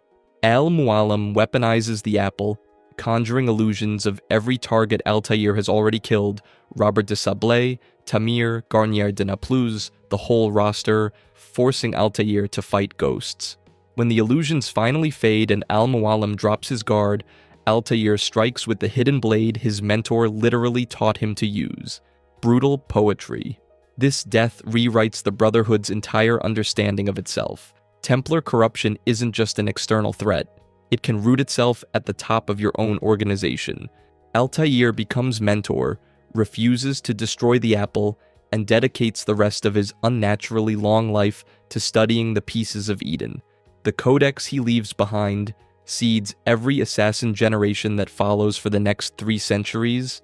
Ezio reads it, Edward inherits fragments of it, and the Brotherhood's entire intellectual lineage traces back to a betrayed student studying his dead mentor's lies. Without this one death, there is no Brotherhood as we know it. Al-Mualim was wrong about the apple, but he was right about one thing. His death really did change everything. Rodrigo Borgia.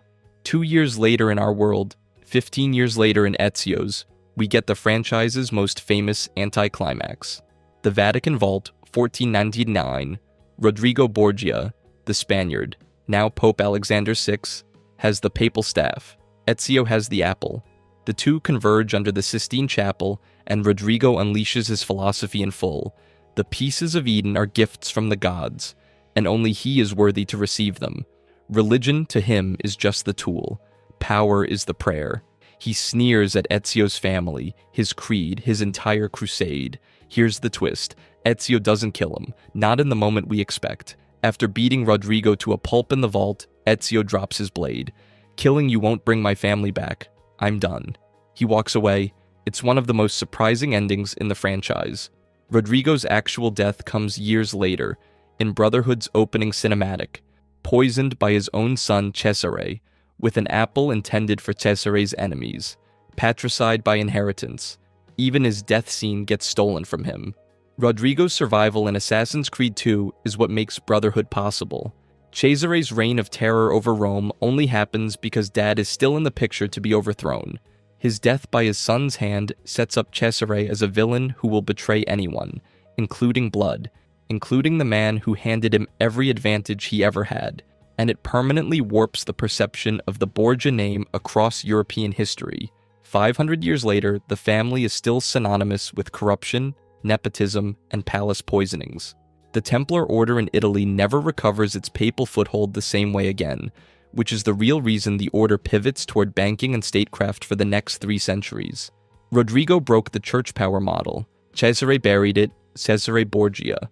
8 years and several Borgia atrocities later, we get one of the most quoted scenes in the entire franchise. Viana, Spain, 1507. Cesare Borgia is cornered on the castle walls during a siege. He has spent his entire life believing he is exceptional, untouchable, written into destiny by the hand of God himself. When Ezio finally catches him, Cesare doesn't beg. He declares, with full Borgia confidence, "I will not die by the hand of a man. No man can murder me. Fate decides, fate alone." Ezio's response is, without exaggeration, one of the cleanest mic drops in gaming history. He grabs Cesare, hoists him over the parapet, and replies, "Then I leave you in the hands of fate." He drops him. Cesare falls to his death on the rocks below, ended not by a blade but by gravity, the most democratic killer of all. Fate, indeed. Cesare's death dismantles the most aggressive Templar campaign in Renaissance Europe. The Italian Brotherhood, now fully restored under Ezio's leadership, reclaims Rome from years of tyranny. Ezio's mentorship era begins in earnest, which leads directly into Revelations and the foundation of the modern Brotherhood. And philosophically, the scene defines the Creed's entire relationship with arrogance. The Templars believe in destiny, hierarchy, the divine right of the few. The Assassins believe history happens to all of us equally, and that no one is above the fall. Cesare learned that lesson at terminal velocity. Haytham Kenway. Now we hit one of the most emotionally devastating scenes in the entire saga. Two playable protagonists, one family, one fatal misunderstanding. Fort George, 1781. Connor Redden-Naketun has been raised to believe his father is a Templar villain. Haytham has been raised to believe order is freedom. They've worked together briefly, even respected each other, but when their philosophies finally collide, neither man will yield an inch. Haytham accuses Connor of fighting for a country that will betray its own ideals, and history would prove him uncomfortably correct. You're going to suffer the same fate as those you sided against, he tells his son. It's not a threat, it's a prediction. Their final fight is a brutal hand-to-hand brawl across the powder magazines of Fort George. Haytham is no tutorial enemy. He's the man who taught half the Templar Order how to fight. When Connor finally pins him, Haytham doesn't go gentle. The memory corridor scene that follows is devastating. Don't think I have any intention of caressing your cheek and saying I was wrong. I will not say I am sorry, my son. I will not. Connor stabs him with his own hidden blade. The colonial right of the Templars loses its Grand Master, but its ideology survives. Charles Lee inherits the order, and the United States is born with Templar fingerprints baked into its foundations. More personally, Connor's victory hollows him out. He's killed his father, fractured his identity, and won a revolution that immediately starts betraying his people. This death sets the tone for the rest of Assassin's Creed III's bleak, melancholic ending. Charles Lee. From the most explosive father-son confrontation to the quietest, most deliberately anticlimactic kill in the franchise. After the burning of Fort George and a year of pursuit, Connor finds Charles Lee not in some grand fortress or palace, but slumped over a table at the Conestoga Inn, exhausted, drunk, defeated. There's no speech about Templar grandeur, no sneering monologue about how Connor will never understand the bigger picture. Lee has nothing left to argue. The memory corridor whispers a soft, weary acceptance. I'll grant you've earned this. He's been hunted for so long that the relief almost outweighs the dread. Connor sits down across from him. They share a drink in silence. Then Connor activates his hidden blade and stabs Charles Lee through the chest. No fight, no chase, no spectacle, just the cold mechanics of an obligation being completed. It is, deliberately, one of the most unsatisfying kills in any major game, and that's the entire point. There's no catharsis to be had here, there's just an ending. Lee's death formally ends the colonial right's most active campaign in the post-war United States. But Connor returns home to find his village abandoned, his people displaced by the very nation he helped create. The Templars lose a Grand Master. The Assassins win nothing meaningful. The death of Charles Lee is the franchise's bleakest thesis statement. Even when the Creed succeeds, sometimes nothing actually changes. The hidden blade slid in, the bottle was emptied, and the great wheel of history simply kept grinding forward without a pause. Crawford Starrick.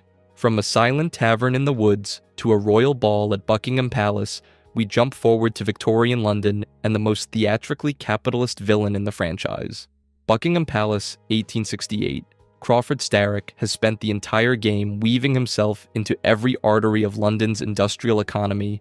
Banks, factories, hospitals, prisons, newspapers. He's not just a Templar Grandmaster, he's a CEO of the future.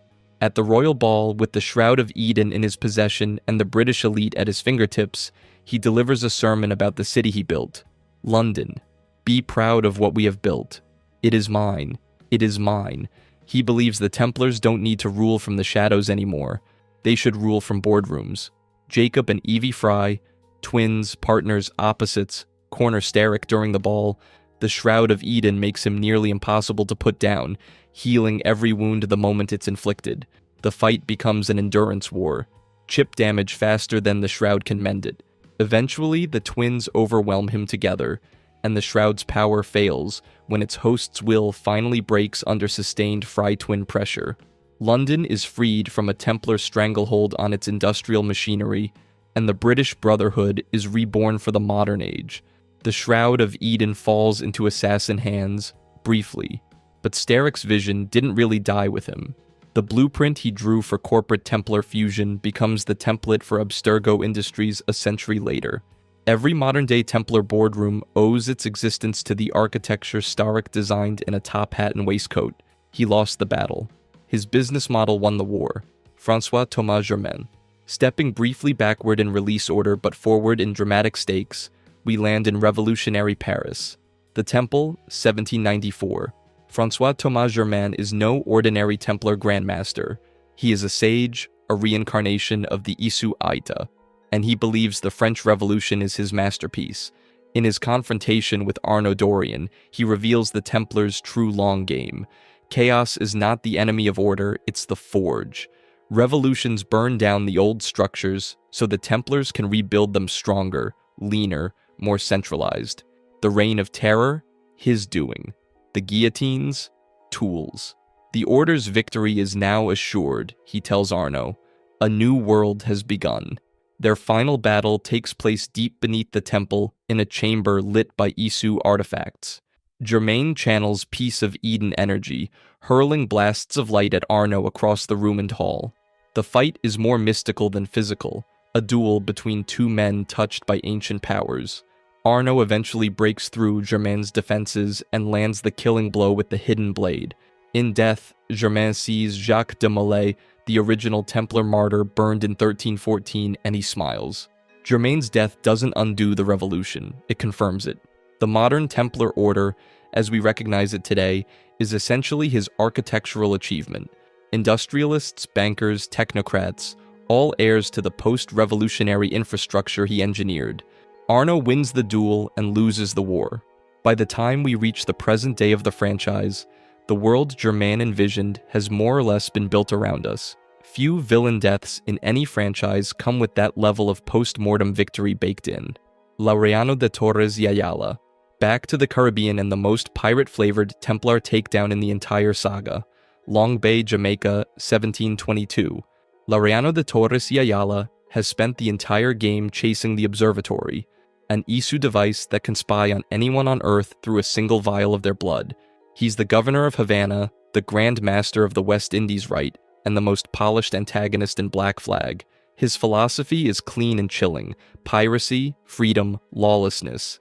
These are diseases. The Templars don't want to crush people, they want to save them from themselves.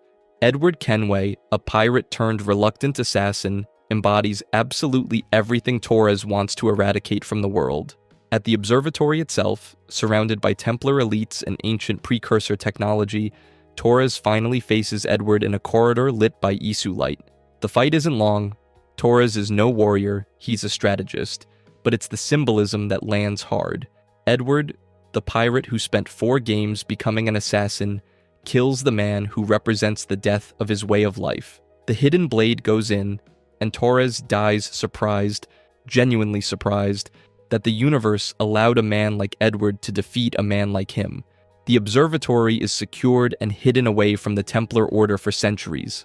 Caribbean Templar operations collapse almost overnight, but Edward's victory comes laced with grief. He's lost crew, friends, his moral compass, and most of his romantic life. Torres's death is what finally pushes Edward to embrace the Brotherhood fully and return to England, where he raises a son who will one day become Grand Master of the very order Edward just decapitated. The entire Kenway curse begins here in a stone chamber in Jamaica. Fulk. Now we move to the Valhalla entries and the most religiously charged death on this list. Portcester, 9th century England. Fulk is a Christian fanatic working for the Order of the Ancients, the Proto-Templar organization. She has captured Sigurd Styrbjornsson, Ivor's brother and adoptive sibling, and has convinced herself she's saving his soul through systematic torture. Her ideology is the inverse of every other villain on this list. She doesn't believe in cold rationality or imperial order. She believes in fire, in faith, in burning the pagan out of the Norse one severed limb at a time. When Ivor breaks into her sanctuary, Fulk meets her not with fear, but with something close to rapture. She believes she's doing God's work. The fight against Fulk is brutal and personal. Eivor finds Sigurd mutilated, missing his hand, his mind shattered, his identity as a god king fractured beyond repair, and the rage carries her through the encounter. The killing blow isn't a clean stealth strike. It's earned, slow, vengeful. Fulk's last breath is a whispered prayer.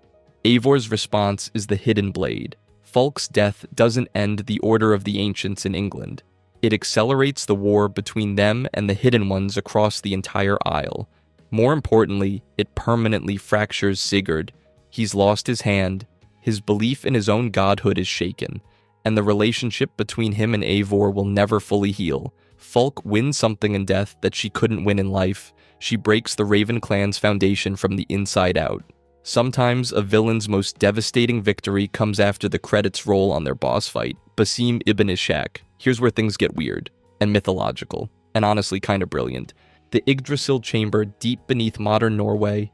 Basim ibn Ishaq, the Hidden One mentor who trained Eivor, who taught her the Creed, who walked beside her through dozens of hours of gameplay, is revealed to be something far older and far angrier. He's an Isu, a reincarnation of Loki, and Eivor is the reincarnation of Odin himself. The grudge between them is older than civilization. Basim's son was killed by Odin's order in a previous incarnation. He has spent millennia preparing his revenge. "I will have my justice," he tells her in the chamber, voice thick with ancient grief. Here's the twist. Basim doesn't die. Eivor and Sigurd trap him inside the Yggdrasil simulation, the same Isu device that has stored countless consciousnesses across millennia. He's not killed. He's imprisoned. The franchise's most cathartic death isn't a death at all. It's a containment, a sealing away, a problem deferred rather than solved. And here's where it gets wild. In the modern day, Layla Hassan and Sean Hastings find the Yggdrasil chamber and accidentally release Basim's consciousness into the present. He emerges in the 21st century, fully aware, with Loki's intellect intact and 1,000 years of grievance still simmering at full heat. He becomes the protagonist of Assassin's Creed Mirage, retroactively, and a major modern-day antagonist going forward. Basim is the rare villain whose defeat actually unlocks his most dangerous chapter. The cliffhanger Valhalla ends on is essentially the franchise admitting it has no idea what to do with him, and that's terrifying in the best possible way. King Alfred the Great. Here's the one that completely subverts the entire formula. Wessex, 9th century. King Alfred is the man you've been hunting across Valhalla's entire Order of the Ancients arc. Letters with cryptic signatures, manipulations from the shadows, religious zealotry coordinating a hidden war against the Norse settlers. And then, in the final letter Eivor receives, the truth lands. Alfred isn't just the head of the Order of the Ancients in England.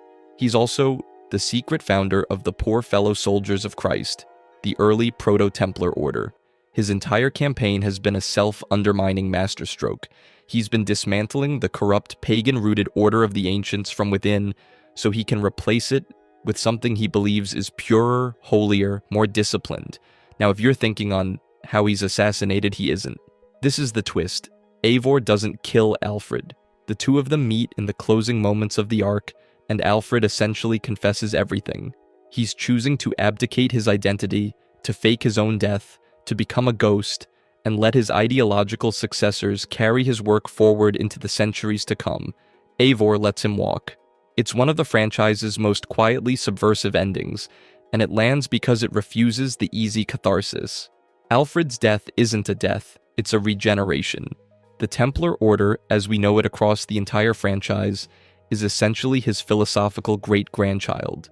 Every Crusade-era Templar, every Borgia, every Sterik, every Vedic, every Germain on this list owes their ideological lineage to the seed Alfred planted in the 9th century. He is the villain who shaped the entire millennium-spanning conflict, and he did it by walking away from the table. The longest historical fallout of any entry on this list, by an absolutely enormous margin, Warren Vidic. And we close where the modern-day storyline closed, the original face of Abstergo, the man who started Desmond Miles's entire nightmare. The Abstergo facility, December 2012. Warren Vidic is the scientist who kidnapped Desmond, strapped him to the Animus, and used his ancestral memories as a treasure map for Templar artifacts across multiple games. He's a true believer, convinced that humanity is too broken, too violent, too irrational to govern itself, and that the Templars' centuries-long project to install global control is mercy, not tyranny. When Desmond confronts him in the facility, Vidic spits venom about Desmond's father, about the Brotherhood's failures, about the inevitability of Templar victory. He never breaks character. Not once. Desmond, wielding the Apple of Eden, doesn't even need to draw a blade for the bodyguards. He uses the apple to make the Templar soldiers turn their weapons on themselves and each other. Then he walks calmly to Vidic and ends him with the hidden blade. It's the most one-sided fight on this entire list, and it's deeply, profoundly satisfying after 3 games of being Vidic's personal lab rat. And then, hours later, in-game, Desmond himself dies.